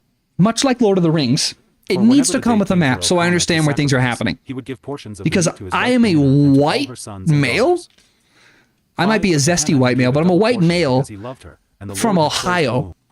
And everyone's telling me like, this is the religion for us. This is what we got to do. Like I was raised Presbytaryian, right? So it's like, this is what we do. This is normal for us. Okay. Can someone give me a map of the Middle East, please? Where the fuck are these places? I'm from Ohio. I was raised on a cornfield. I don't know where these places are. Why is this our book? I'm so confused. 6 And because the Lord Okay, had we're doing a closed her Bible womb, story her rival kept story about provoking her two in order rival to irritate wives, her. and one of them can't have kids, and they're 7 bullying This each went on other. year Great, after year. cool. Whenever Hannah went up to the house of the Lord, her rival provoked her till she wept and would not eat. Oh, they're bullying each other. 8 Elkanah her husband would say to her, Hannah, why are Why are you weeping? Why don't you eat? Why are you downhearted? Don't I mean more More to to you you than 10 sons? 9 Once when they had finished eating and drinking in Shiloh, Hannah stood up. Now Here's Eli what- the priest was sitting on a chair by the Astrology, doorpost of the apocalypse, Lord's Christians have temple. plenty of maps and timelines. Ooh. 10 inches bitterness of soul Hannah wept much. So and prayed to I wasn't the Lord. right subbreed of it. 11 And she It did made a not vow, come up in saying, Presbyterianism O Lord Almighty, maps. If you will only look upon your servant's Maps were misery not and super remember me, big. and not forget your servant but give her a son, then I will give him to the Lord for all the days of his life, and no razor will ever be used on his head. Whoa. Again with the no razor on the head thing? 12 As she kept on praying to the Lord, Eli observed her mouth. 13 Hannah was praying in Praying her with her heart, heart, and her and lips were moving, but her voice was not heard. Eli thought she was drunk. Eli thought she was drunk. Oh, we keep on drunk. Oh, 14 And said to her, How long will you keep on getting drunk? Get rid of your wine. 15 Inch not so, my I am lord. a woman Hannah who is deeply replied, troubled. I I have am a not been woman drinking who is wine or deeply beer. troubled. Oh, I have God was not been like drinking eating up wine her or voice beer. such that I no one was could hear pouring it. out my soul to the Lord. 16 Do not take your servant for a wicked woman. I have been praying here out of my great anguish and grief. May the God of Israel grant you what you have asked of him. 17 Eli answered, Wait, so Go she's in praying for a peace, son, may the God and of she's going to Israel do the grant you what you Samson have thing asked where of they him." don't cut his hair. 18 She said, May your servant find favor in your eyes. I really Then she hate went this away and weird ate something, and her master-slave face was no dynamic longer with women. downcast. 19 Early Well, the like- next morning they arose and worshipped before the Lord and then So went back to fucking their weird. home at Ramah. Elkanah lay with Hannah his wife, and the Lord remembered her. I'll be honest, I have not done the compilation year by year either, but I feel it going to be more than the Bible. I was just thinking about the devastation of Baghdad, and I was like, damn. Like, as a not history person, I'm trying my best here. Like, that's the reason I'm reading the Bible. I don't know if anyone saw it, because like, who the hell watched the beginning of the stream instead of it live?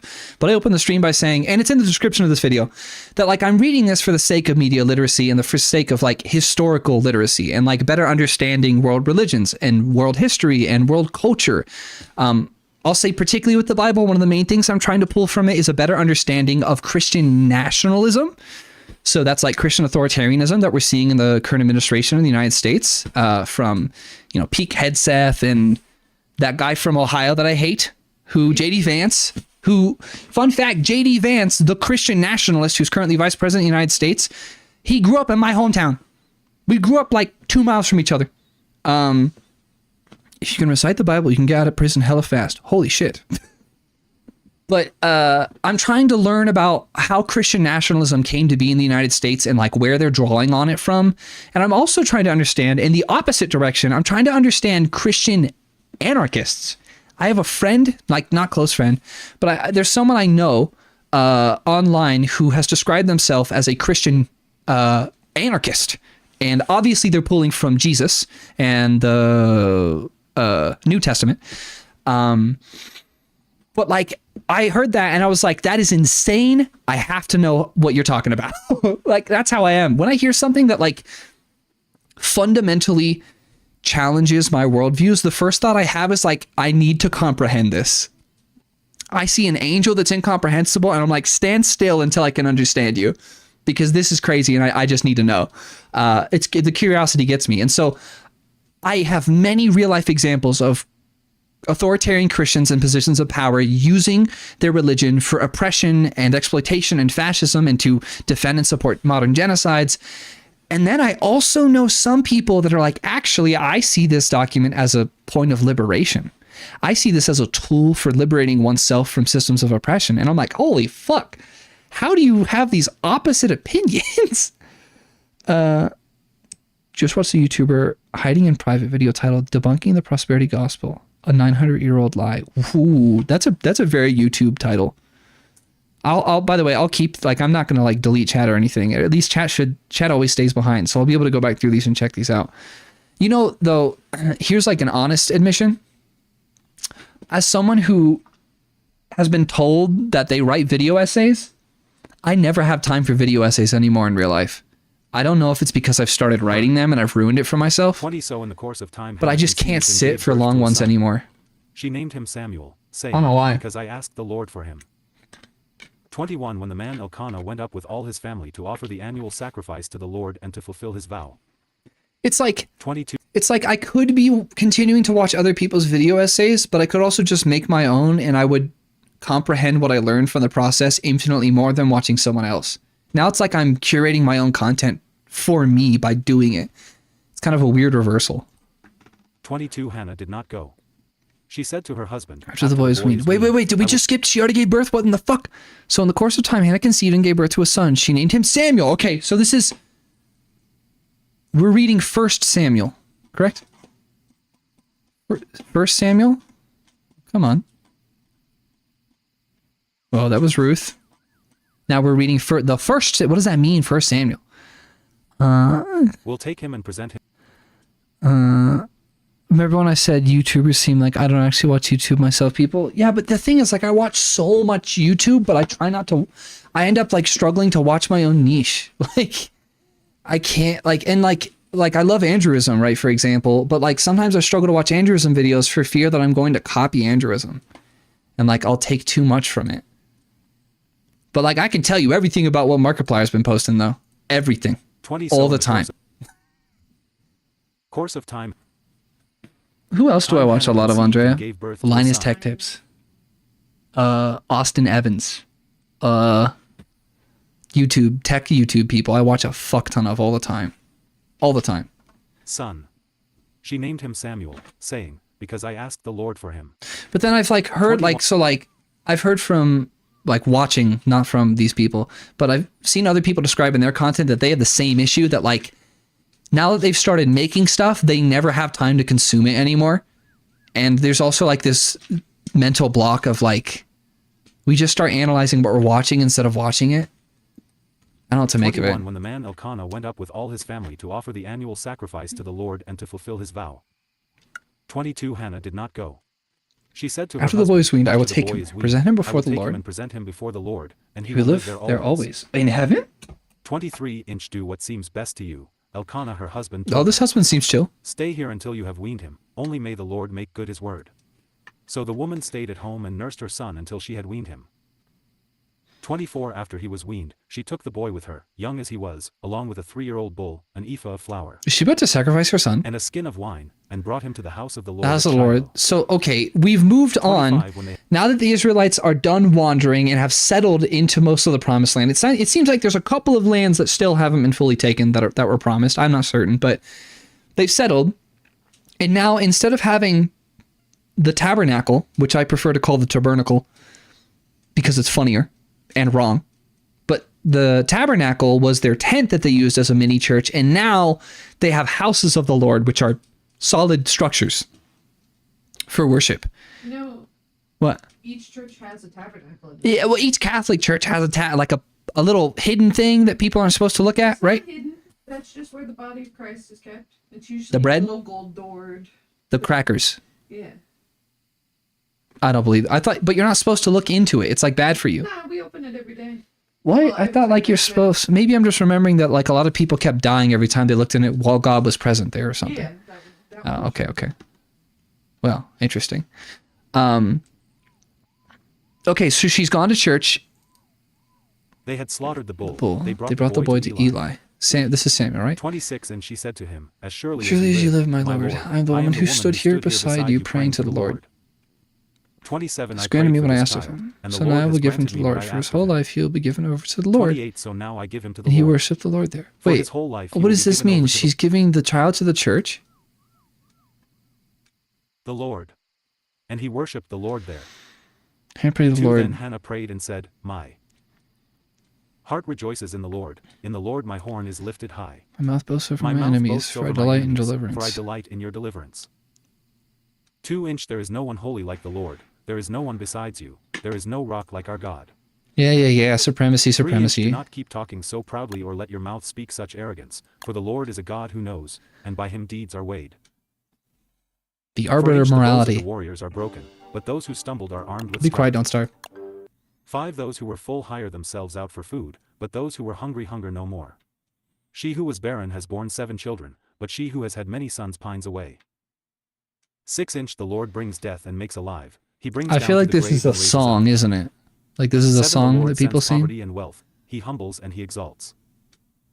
8. He raises the poor from the dust and lifts the needy from the ash heap. There's a He lot of seats them dust with in the princes Bible. and has them inherit a throne of honor. For the foundations of the earth are the Lord's, upon them he has set the world. 9. He will guard the feet of his saints, but the wicked will be silenced in darkness. It is not by strength that one prevails. 10. Those who oppose the Lord will be shattered. He will thunder against them from You know heaven. what I would The love? Lord will judge the ends of I'm surely this exists as a tool when, because like in America, you can go to college for theology. You can go to college for Catholic studies, right? There has to be an annotated Bible somewhere that tells you like this section was written in 1275. This section was written in 900 BC. Tell me. You got to tell me, please. I want to know when stuff was written, please. of the earth. Well, we're not He certain. will Just give me the strength to close his king and approximation. exalt the horn of his anointed. 11. Then Elkanah went home to Ramah, but the boy ministered before the Lord under Eli the priest. The boy became a minister. Samuel became a 12. minister. Eli's sons were wicked men. They had no No regard for the Lord. But Samuel does. That's 13. cool. Now it was the practice of the priests with the people that whenever anyone offered a sacrifice and while the The meat was being boiled, the servant of the would priest. come with a three-pronged fork in his hand. Wait, why are we boiling meat instead of doing a burnt sacrifice? Are we not doing burnt sacrifices no more? Are we just sacrificing fat? I need to know. This changes too much. 14. He would plunge it into the pan or kettle or cauldron or pot, and the priest would take for himself whatever the fork brought Clot? up. This is how they treated all the Israelites who came to Shiloh. But even before the fat was burned, the servants of the priest would come and say to 15. the But man, even before the fat was burned, the servant of the priest would come and say to the man who was sacrificing, "Give the priest some meat to roast. He won't accept boiled meat from you, but only raw."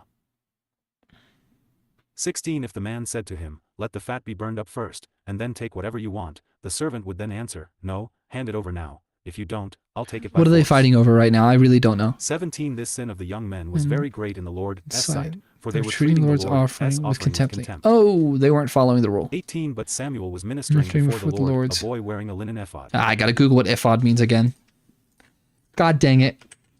This is what you do. This is what happens when you try to develop a global monoculture through colonization, where you have a bunch of random fucking white Europeans that are born in some random ass location in a cornfield, and then you have them try to adopt some Middle Eastern religion with thousands of years of history tied to local geography and folklore, and then I'm in the middle of a cornfield and I don't know what the fucking ephod is. It's this outfit. This is, it's not very drippy actually. I kind of wish it were. It's the beard for me, honestly. The beard is not drippy enough. I like the sling thing that they fill with the incense and then they beat people with it. I like that. I think that's kind of tough. What were they dyeing stuff with to make it blue back then, by the way? Like, what were they dyeing stuff with? 19. Each year his mother made him a little robe and took it to him when she went up with her husband to offer the annual sacrifice. A little robe? 20. Eli would bless Elkanah and his wife, saying, "May the Lord give you children by this woman to take the place of the one she prayed for and gave to the Lord." Oh, Then so they would she go home. genuinely gave Samuel to the priest to raise up. Ugh, nah, I don't know why that scares me a little bit. Whatever. It's because of the other video I've been working on. It's in my head and I can't get it out of my head. But she literally gave the child to the church to raise as a young priest forever. That's kind of, by the way, that's like, fuck you, by the way, raise this child, have fun. Okay. Okay, so now the head priest is like, let her have more kids so she can raise them because I'm busy raising hers. Home. 21. And the Lord was gracious to 3 Hannah. sons, 2 She daughters. conceived and gave birth to 3 sons and 2 daughters. Okay, Samuel's grown up in the Meanwhile, presence of the boy Lord. Samuel grew up in the presence of the Lord. 22. Now Eli, who was very old, heard about everything his sons were doing to all Israel and how they slept with the women who served at the entrance to the tent of meeting. Oh, 23. So head he said priest to them, now knows "Why his do you sons do such suck. things? I hear from all the people about these wicked deeds of yours." 24. No, my sons, it is not a good report that I hear spreading among the Lord's people. 25. If a man sins against another man, God may mediate for him, but if a man sins against the Yes, the Lord, who Lord. will intercede for him? His sons, however, did not listen to their father's rebuke, for it was the Lord's will to put them to death. oh. 26. And the boy Again, Samuel they're not continued to explaining grow that in well. stature and in favor with the Lord and with men. It infers like God got into 27. their Now a minds man of and God like came made to an Eli excuse and to said kill him, them. "This is what the Lord says. Did I not clearly reveal myself to your father's house when they were in Egypt under Pharaoh?" Now a man of God came to Eli and said to him, 28. I chose your father out of all the tribes of Israel to be my priest, to go up to my altar, to burn incense, and to wear an ephod in my presence. I also gave your father's house all the offerings made with fire by the Israelites. 29 Why do you scorn my sacrifice and offering that I prescribed for my dwelling? Why do you honor your sons more than me by fattening yourselves on the choice parts of every offering made by my people Israel? 30 Therefore the Lord, the God of Israel, declares, I promised that your house and your father's house would minister before me forever. But now the Lord declares, far be it from me. Those who honor me I will honor, but those who despise me I will disdain. Okay, again, if God is very much like an angry, petulant child. Cut short your strength and the strength of your father's house, so that there will not be an old man in your family line. 32 And you will see distress in my dwelling. Although good will be done to Israel, in your family line there will never be an old man. What does that mean? They stop aging or they die young? 33 Every one of you that I do not cut off from my altar will be spared only to blind your eyes with tears and to grieve your heart, and all your descendants will die in the prime of life. Oh yeah, he's cursing them to all die young. And what happens to your two sons, Hophni and Phinehas, will be a sign to you. They will both die on the same day. 35 I will raise up for myself a faithful priest, who will do according to what is in my heart and mind. So he's fucking with Eli's descendants now. And he will minister before my anointed one always. 36 Then everyone left in your family line will come and bow down before him for a piece of silver and a crust of bread and plead, appoint me to some priestly office so I can have food to eat. Right, so Samuel ministered right. I'm forgetting something really fundamental about how this practice became what it was culturally. The practice built in a requirement to offer things up to God, and in doing so, offering it up to priests. And so the church, back then, just as it is today, is a tool for organizing culture and society. And like services. So what I meant, she had Samuel, and it was hard for her to have children, and giving it to the church for him to become a priest was a big fucking deal. Hard to have children. The church, it became a priest was a big deal. Oh, yeah. That's probably like the actual interpretation of it. It's just kind of weird to think about in modern context. No, she was saying, I had this child through God. I'm going to give it back to God as a sign of humility. In those days, the word of the Lord was rare. There were not many visions. 2 One night Eli, whose eyes were becoming so weak that he could barely see, was lying down in his old man Eli. Place. Family to be cursed forever. 3 The lamp of God had not yet gone out, and Samuel was lying down in the temple of the Lord, where the ark of God was. The ark? For then the Lord called Samuel. The main Samuel one? Answered, Here I am. 5 And he ran to Eli and said, Here I am, you called me. But Eli said, I did not call, go back and lie down. Is God screwing with him? So he went and lay down. Oh yeah. 6 Again the Lord called. He thinks it's Eli. Samuel got up and went to Eli and said, Here I am. Call me my son. I did not call, go back. My son, Eli said, I did not call, go back and lie down. 7 Now Samuel First time Samuel's being contacted by God. We've got a new prophet for the book again. 8 The Lord called Samuel a third time, and Samuel got up and went to Eli and said, Here I am, you called me. Then Eli realized that the Lord was calling the boy. 9 So Eli told Samuel, Go and lie down, and if he calls you, say, Speak, Lord, for your servant. Some of these stories are genuinely interesting, so like Samuel as narratives. lay down in his place. 10 The Lord. I get, you know what? I don't feel like you can trust my word because I'm the person that read the entirety of Project 2025 and the entirety of the Big Beautiful Bill Act, a giant piece of legislation, 1,000 pages in length. I read those willingly, so maybe I'm not a good measure of what's entertaining because I will read cardboard. Other times, Samuel. I will eat and read stale cardboard for literature. Speak, for your servant is listening. 11 And the Lord said to Samuel, See, I am about to do something in Israel that will make the ears of everyone who hears of it tingle. Okay. 12 At that time I will carry out against Eli everything I spoke about. His family from beginning to end. 13 For I told him that I would judge his family forever because of the sin he knew about. His sons made themselves contemptible, and he failed to restrain them. The guilt of his house will never be atoned for by sacrifice or offering. The guilt of Eli's house will never be atoned for by sacrifice or offering. Okay, but it's not. So like Eli's sin here was not fighting his sons harder. Opened the doors of the house of the Lord. He was afraid to tell Eli the vision. Yeah. 16 But Eli called him and said, Samuel, my son. Samuel answered, Here I am. 17 What was it he said to you? Eli asked. Do not hide it from me. May God deal with you. Be it ever so severe. If you hide anything from me, anything he told you. If you read the Bible, so at the beginning they would do sacrifices by burning things. Why burning things? Because the smoke would rise to the heavens, for God is. See, I was hypothesizing like, why was there such a large emphasis on sacrifice in the earlier parts of the Bible, especially burnt offerings is what they were calling it in this translation, at least burnt offerings, right? I was like, why would you have a people starving in the middle of the desert? Which, in truth, it's not the middle of the desert. It's like the high plains. They had agriculture. They had animals. But people that were facing plagues on and off and whatnot, why would you have them literally burn? Because I Googled, like, what are the burnt offerings?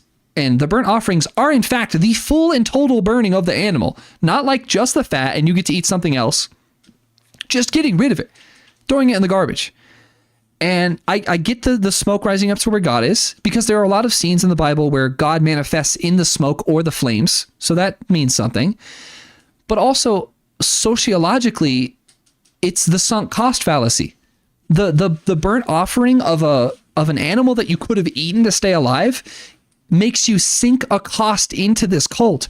So that way you really care for it to come to fruition to you.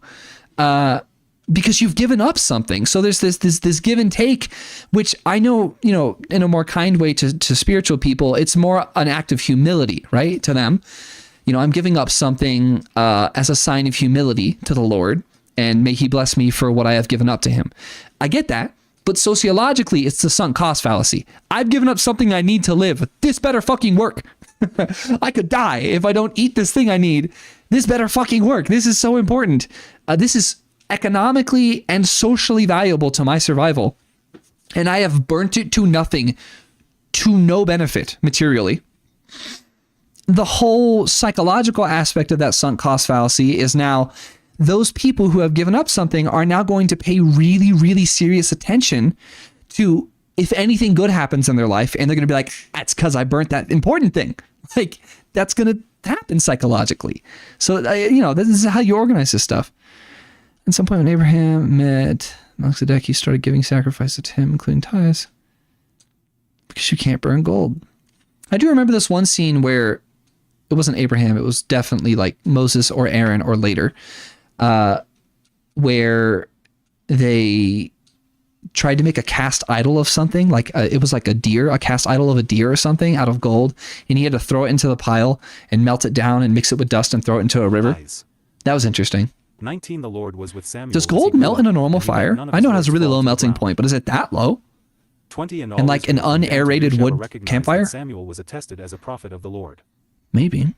21 The Lord continued to appear at Shiloh, and there he revealed himself to Samuel through his word.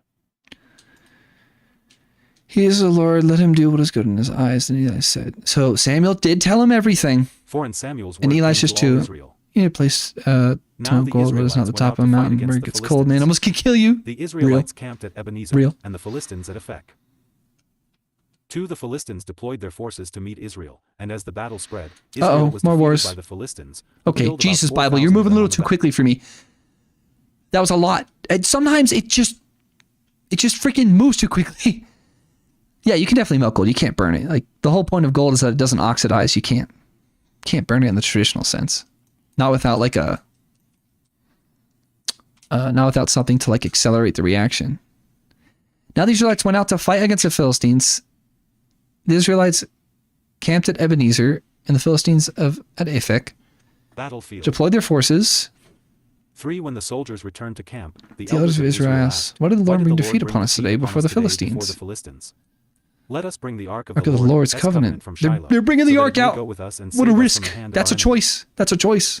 For so the people sent men to Shiloh, and they brought back the Ark. Who allows them to just take the Ark? Who was enthroned between the cherubim. And Eli's 2 sons, Whoa. Enthroned between the little angel bros and Eli's 2 sons, Hophni and Phinehas. Were there with the Ark of the Covenant? Oh, they're going to get their shit rocked. 5 When the Ark of the Lord's covenant came into the camp, all Israel raised such a great shout that the ground shook. 6 Hearing the uproar, the Philistines asked, "What's all this shouting in the Hebrew camp?" When they learned that the Ark of the Lord had come into the camp. Wait, I'm confused, Bible. Where did that section come from?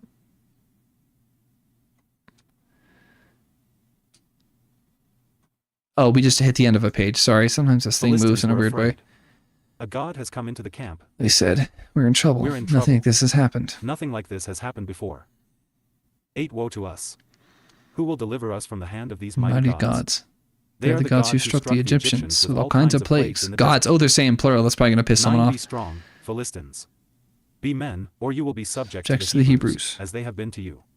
Be men and fight. 10 So the Philistines fought, and the Israelites were defeated and every man fled to his tent.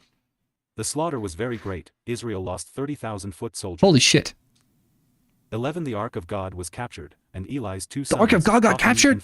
By died. not 12 That same day a Benjamite by ran not from the battle line and went to Shiloh, Israelites? his clothes torn and dust on his head.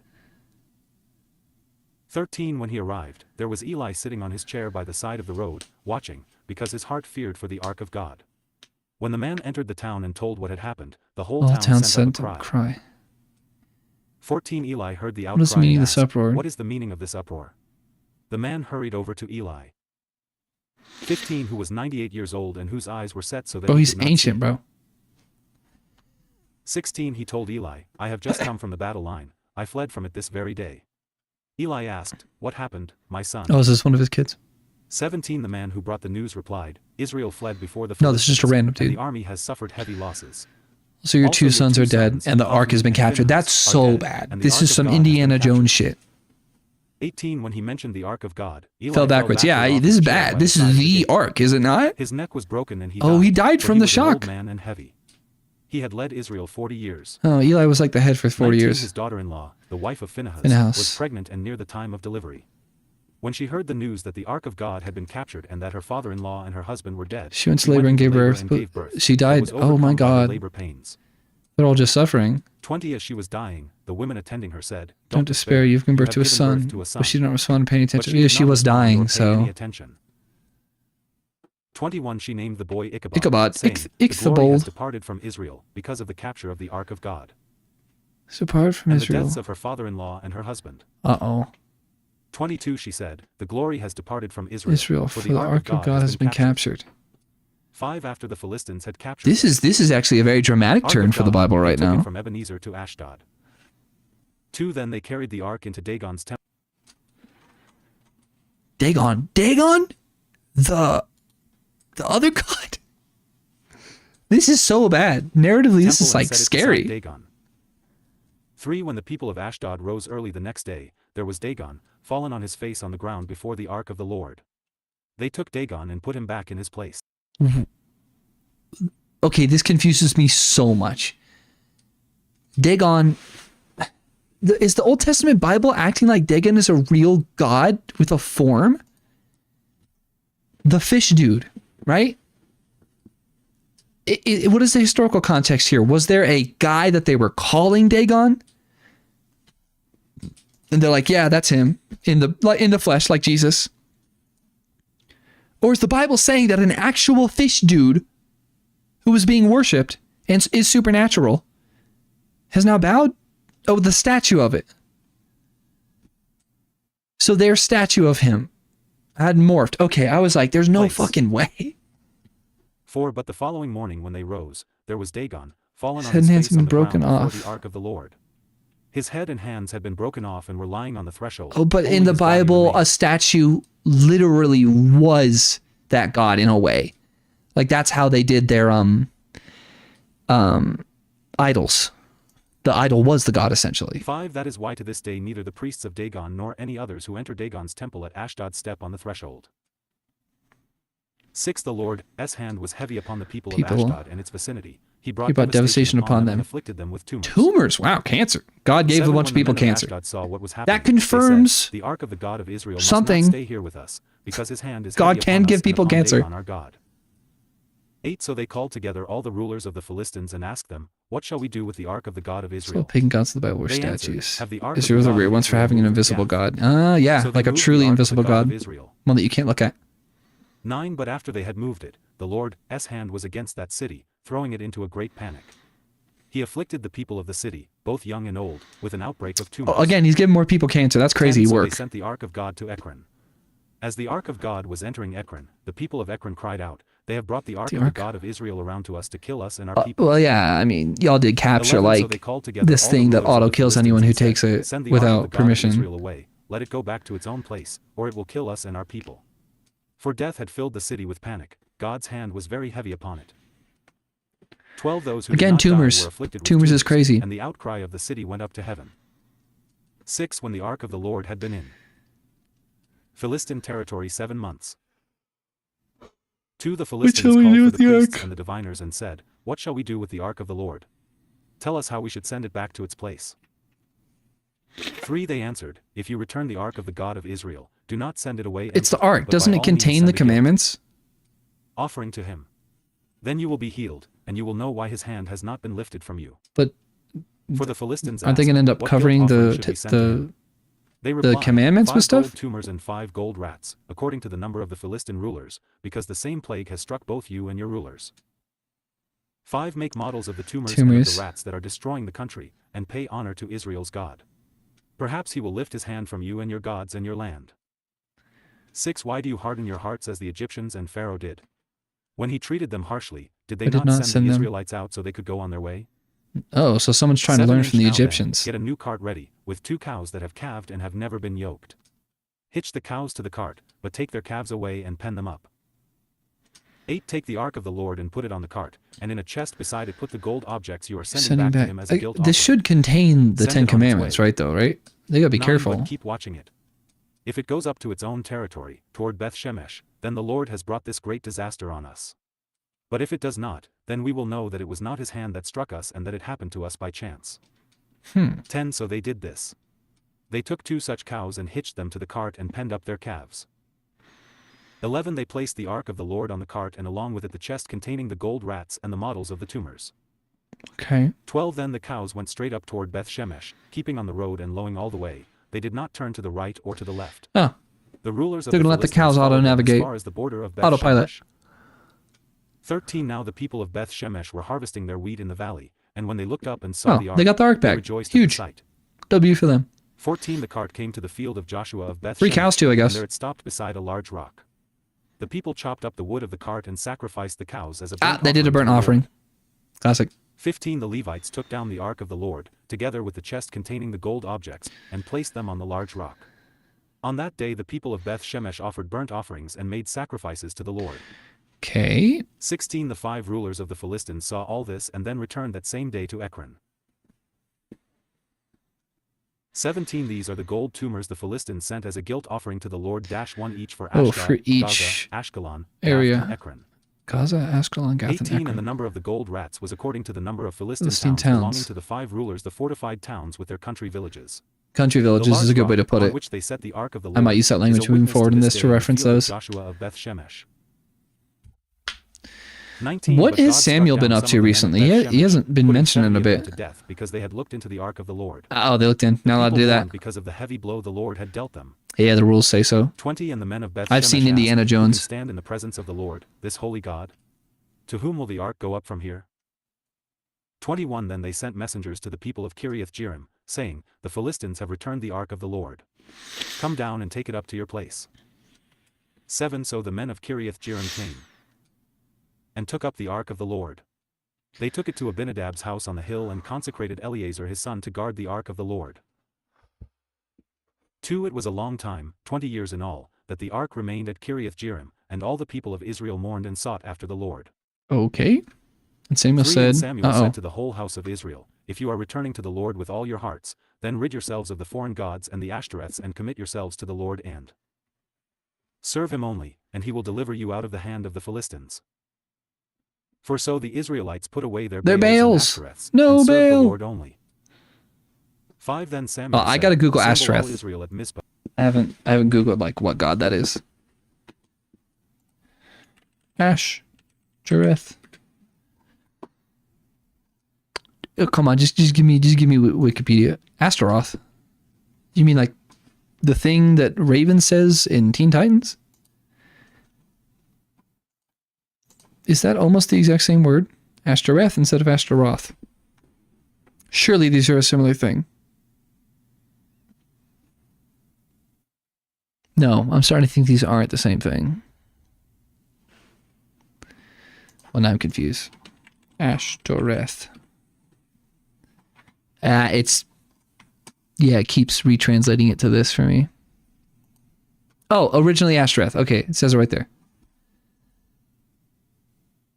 Okay, so this is the same thing.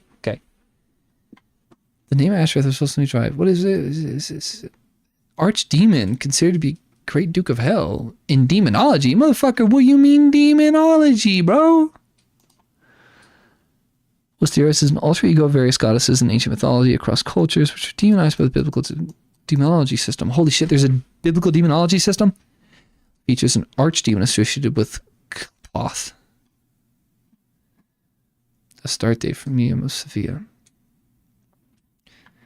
Phoenician goddess Astarte, who was in ancient Hebrew and Semitic tribes as Asherah. I've heard that name before, actually. Oh, it's Ishtar. Oh. Inanna. Hey, Inanna shows up in the Epic of Gilgamesh. Aphrodite? This is their Venus? How? I have so many questions. No. Every time I read the word Zoroastrianism, I immediately have no idea what the hell's going on. Listen, I'm clearly not educated enough for this. Let's move on. Mizpah and I will. Speaking of which, what page are we on? Okay, yeah, if we hit 4:30, I'll be content for the stream. It looks like I really can't do 50 pages at a time anymore because, like, these stories require more attention. Serve him only, I'm playing games less and listening more. For so I'm gonna speed up though. For so the Israelites put away their Baals and Ashtoreths and served the Lord only. 5 Then Samuel said, "Assemble all Israel at Mizpah, and I will intercede with the Lord for you."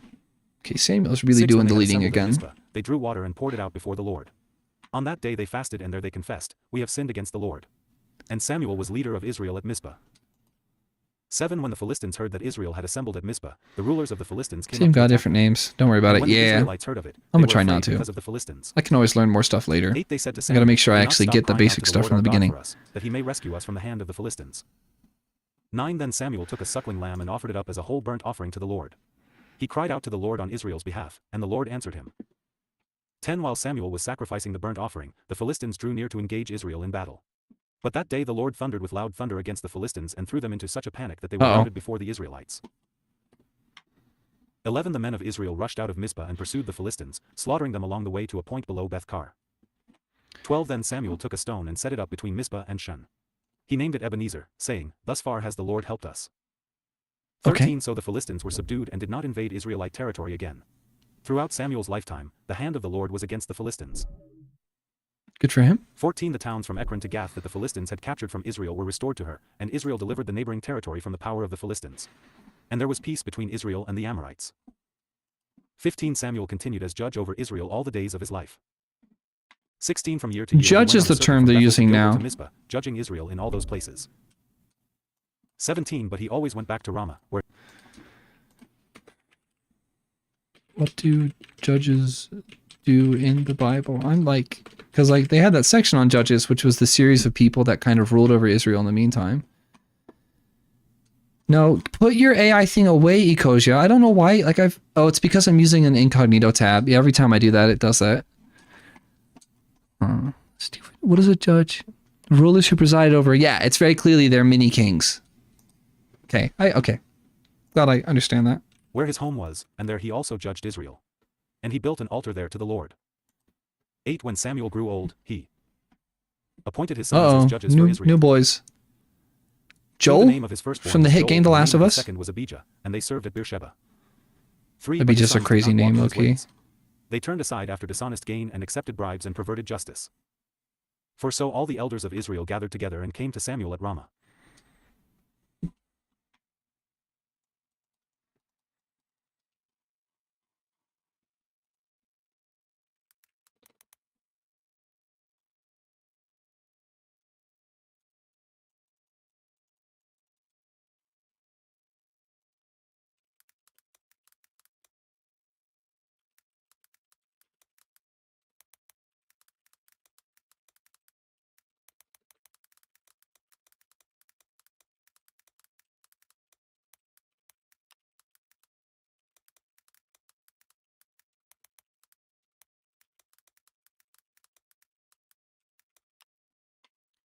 Okay.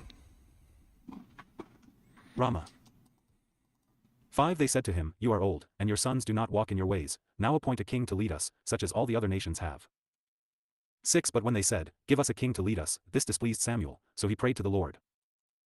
7 And the Lord told him, Listen to all that the people are saying to you. It is not you they have rejected, but they have rejected me as their king. 8 As they have done from the day I brought them up out of Egypt until this day, forsaking me and serving other gods, so they are doing to you. 9 Now listen to them, but warn them solemnly and let them know what the king who will reign over them will do. 10 Samuel told all the words of the Lord to the people who were asking him for a king. 11 He said, This is what the king who will reign over you will do, he will take your sons and make them serve with his chariots and horses, and they will run in front of his chariots. 12 Some he will assign to be commanders of thousands and commanders of 50s, and others. Sorry, I just saw king, and I clearly did not absorb that enough.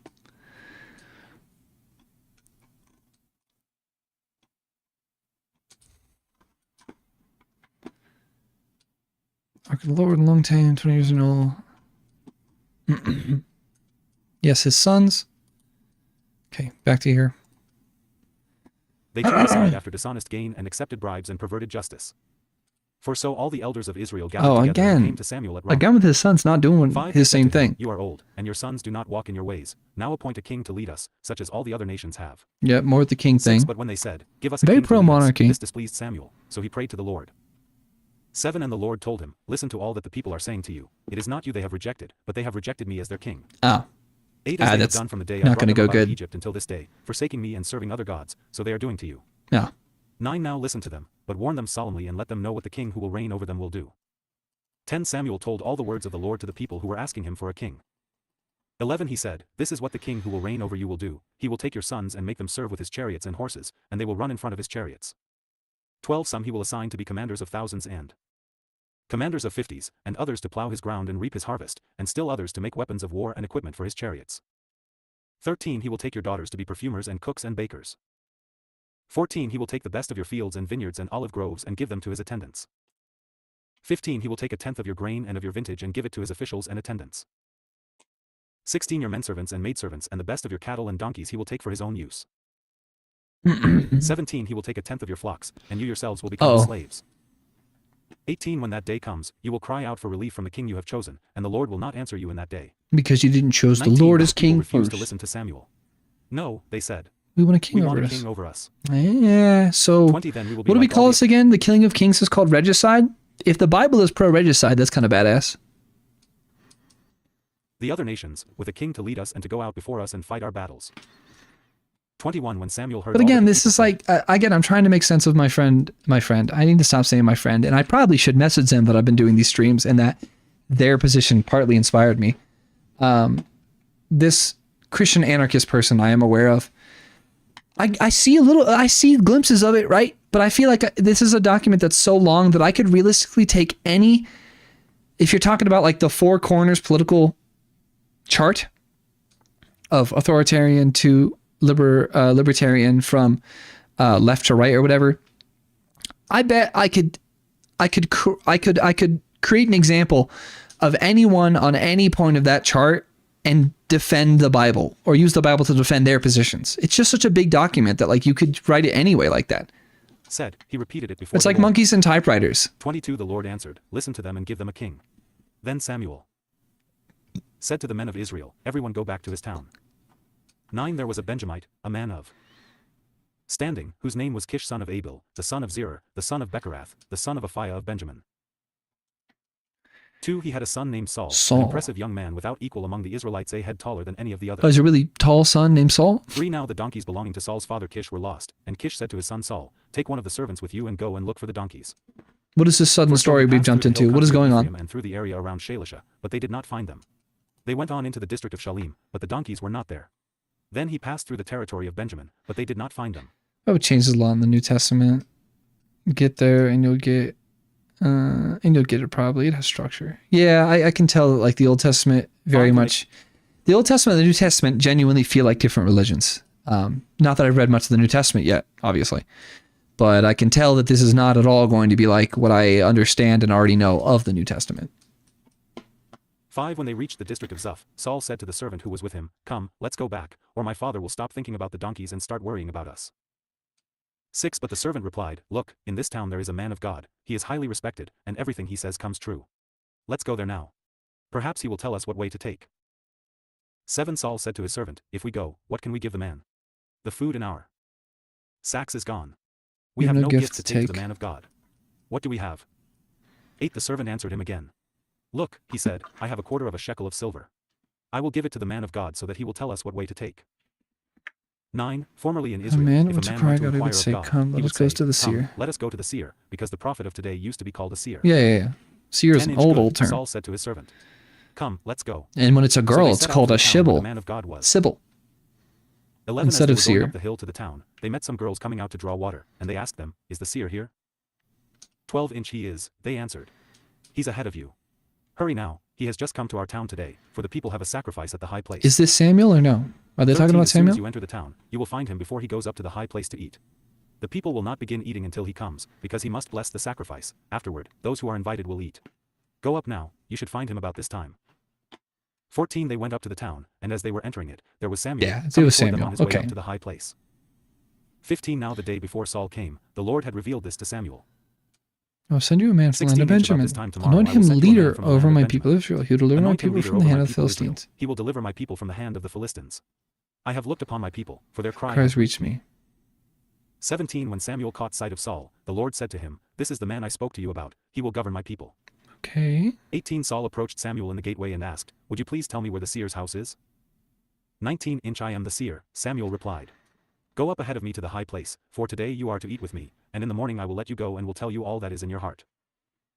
Whoa. 20 As for the donkeys you Do not lost worry 3 for days them. ago, They've been do not worry found. about them, they have been found. And to whom is all the desire of Israel turned, if not to you and all your father's family? 21 Saul answered, "But am I not a Benjamite, from the smallest tribe of Israel? And Right. is not my clan the least of all the clans of the tribe of Yeah, Benjamin? this is the one that got Why do kicked you out say such a thing essentially. to me?"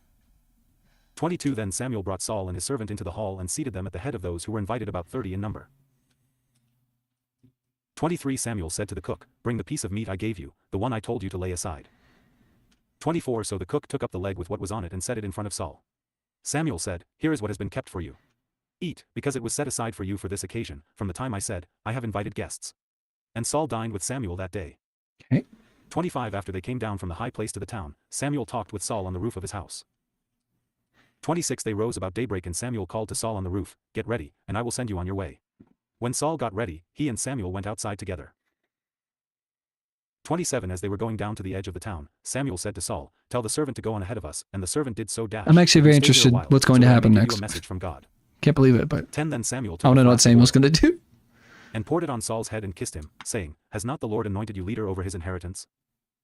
2 When you leave me today, you will meet 2 men near Rachel's tomb, at Zelzah on the border of Benjamin. Mm-hmm. They will say to you, "The donkeys you set out to look for have been found. And now your father has stopped thinking about them and is worried about you. He is asking, 'What shall I do about my son?'" 3 Then you The will go Great on from Tree there of until you Tabor. reach the great I tree need of to Tabor. Google the 3 Tabors. men going up to God at Bethel will meet you there. One will be carrying 3 young goats, another 3 loaves of bread, and another a skin of wine. So For they will greet you. in my local community here in Denver, Colorado, the building that houses our entire tax department for the whole of the state is called the Tabor Center. I have to know what the Tabor is. Large hill of biblical significance. Large hill, but not a mountain technically. Oh, it's all the way up here. Okay. Connected with the word navel. Popular etymology. Sure. Okay. Oh yeah, how people's interpretation of etymology becomes its etymology. Transfiguration of Jesus. Oh, it comes in again later. It's almost like half a sphere, huh? It's very much a rotund little mountain. Okay, whatever. Back to reading. You and offer you 2 I always loaves wondered of what that bread, word meant. which you will accept from them. Why it was 5 relevant? After that you will go to Gibeah of God, where there is a Philistine outpost. As you approach the town, you will meet a procession of prophets coming down from the high place with lyres, tambourines, flutes, and harps being Oh, they played got before them, bards. and they will be prophesying. They got multi-class 6 The bard. Spirit of the Lord will come upon you in power, and you will What prophesy would with their them, class and you will be? changed into- Andre, is priest a class in D&D? Cleric and paladin are, which are So they'd be multi-class cleric and bards. Clerics with a bard subclass. into a different person. Sick. You could do 7 Once these bards. signs are fulfilled, do whatever your hand. Can clerics perform bard feats or no? Not particularly. Yeah, You so- can multi-class. Clearly someone's multi-classing in the Bible. That's what's going on. Hand finds to do, for God is with you. 8 Go down ahead of me to Gilgal. I will surely come down to you to sacrifice burnt offerings and fellowship offerings, but you must wait 7 days until I come to you and tell you what you are to do. 9 As Saul turned to leave Samuel, God changed Saul's heart, and all these signs were fulfilled that day. 10 When they arrived at Gibeah, a procession of prophets met him, the Spirit of God came upon him in power, and he joined in their prophesying. 11 When all those who had formerly known him saw him prophesying with the prophets, they asked each other, "What is this that has happened to the son of Kish? Is Saul also among the prophets?" 12 A man who lived there answered, "And who is their father?" So it became a saying, "Is Saul also among the prophets?" 13 saying? After Saul stopped prophesying, he went to the high place. 14 Now Saul's uncle asked him and his servant, "Where have you been?" "Looking for the donkeys," he said. "But when we saw they were not to be found, we went to Samuel." 15 Saul's uncle said, "Tell me what Samuel said to you." The Spirit of God came upon him in 16 Saul power, replied, and he joined "He the assured us that prophesying. the donkeys had been found." But he did not Interesting. tell his uncle what Samuel had said about the kingship. 17 Samuel summoned the people of Israel to the Lord at Mizpah. 18 And said to them, "This is what the Lord, the God of Israel, says, I brought Israel up out of Egypt, and I delivered you from the power of Egypt and all the kingdoms that oppressed you. 19 But you have now rejected your God, who saves you out of all your calamities and distresses. And you have said, No, set a king." He assured us that the donkeys had been found, but he did not tell his uncle what Samuel had said about the kingship. Samuel summoned the people of Israel to the Lord at Mizpah. Mizpah must be a King gathering Boaz. place.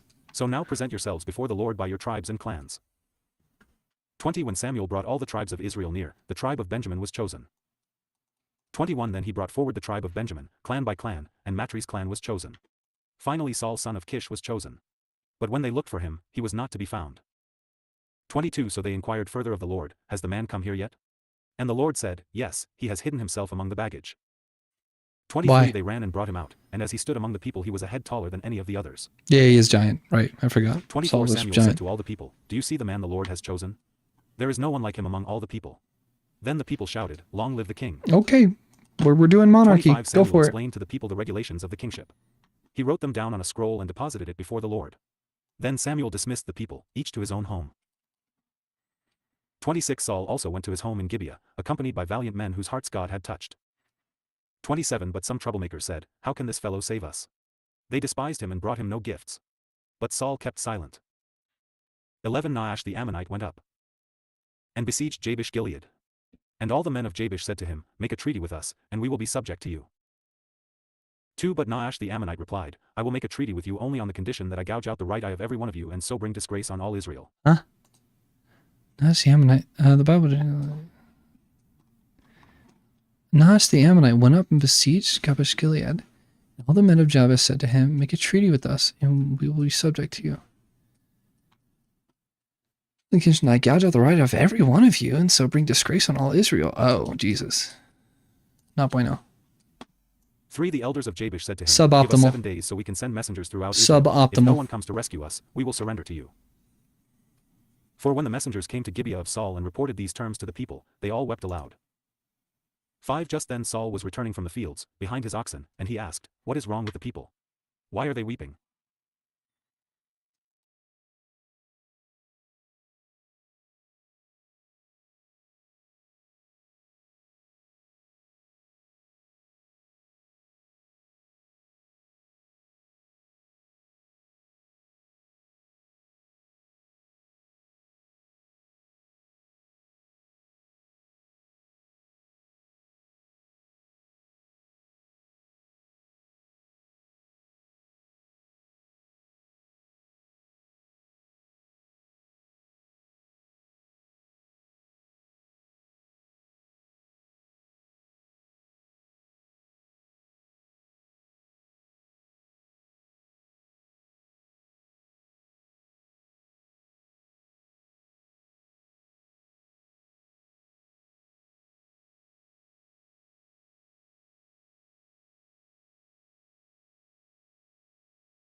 He won't show up again. Who, Odysseus or The Weeping? boy. Then they repeated to him what the men of Jabesh had said. Icarus? Yeah. 6 When Saul heard their words, the Spirit of God came upon him in power, and he burned with anger. All I want. Where are we at? Are we at 4:30 by now? Oh my God, we're at 4:28. Okay, 2 more pages, and then we'll wrap up stream for today. 7 He took a pair of You should oxen, just keep cut them into training. pieces, and sent the pieces by messengers throughout Israel, proclaiming, "This is what will be done to the oxen of anyone who does not follow." Saul and Saul Samuel. and Samuel. Then the terror of the Lord fell on the people, and they turned out as one man. 8 When Saul mustered them at Bezek, the men of Israel numbered 300,000 and the men of Judah 30,000. 300,000. 9 They told the So many messengers who had humans come, for this "Say to time the men of period. Jabesh Gilead, by the time the sun is hot tomorrow, you will be delivered." When the messengers went and reported this to the men of Jabesh, they were elated. 10 They said to the Ammonites, "Tomorrow we will surrender to you, and you can do to us whatever seems good to you." 11 The next day Saul separated his men into 3 divisions. During the last watch of the night they broke into the camp. I know we can't have like a full understanding of world populations, but I just Googled estimates of historical world population real quick. How many humans even existed back then, bro?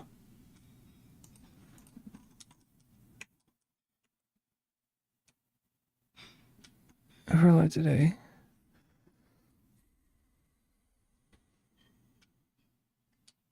No, this is not useful. I want to know.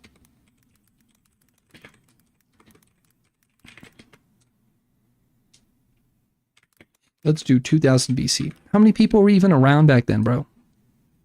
Camp of the Ammonites and slaughtered them until the heat of the day. Those who survived were scattered, so that no 2 of them were left together. Okay, I found a really sketchy website called worldometer.info. That doesn't sound super reliable, so let's not take this too seriously. But,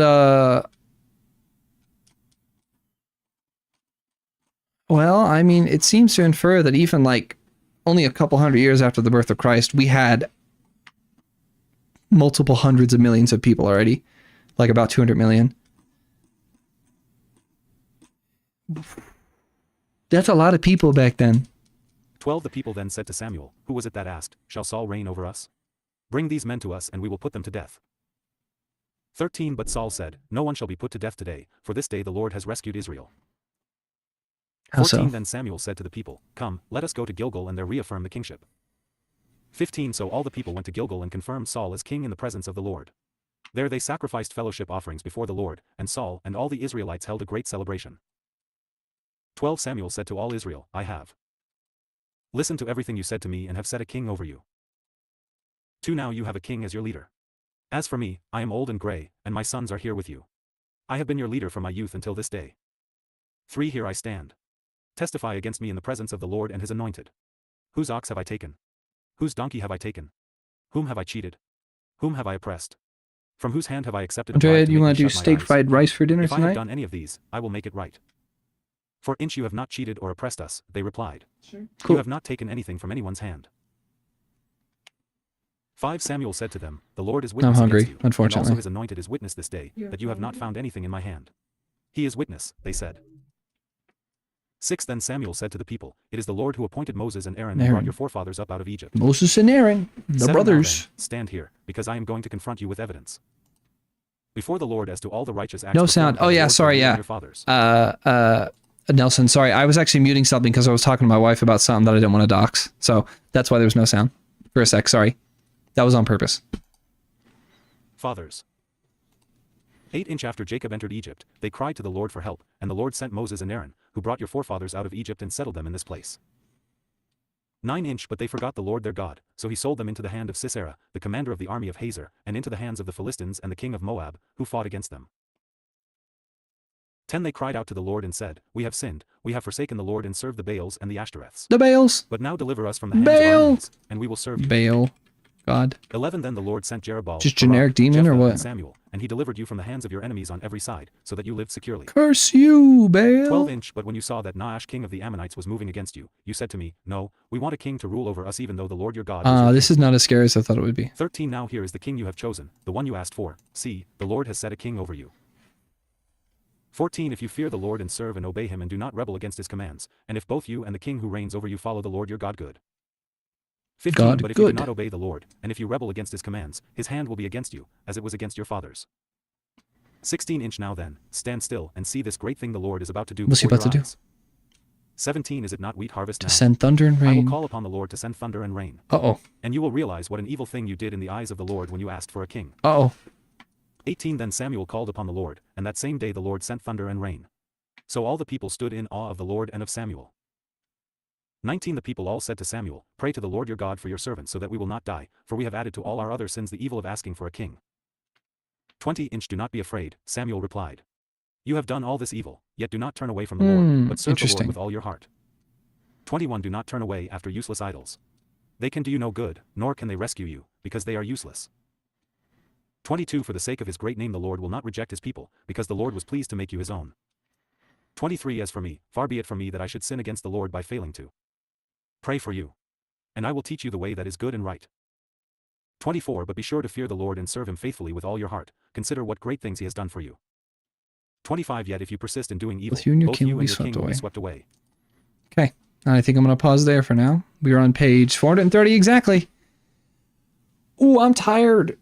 And tomorrow I'm going to have to make some serious progress on one of the video essays I'm working on that has been very extremely hard to make progress on.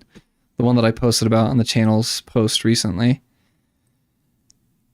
I hate this video essay, but I've been like kind of avoiding it a little bit.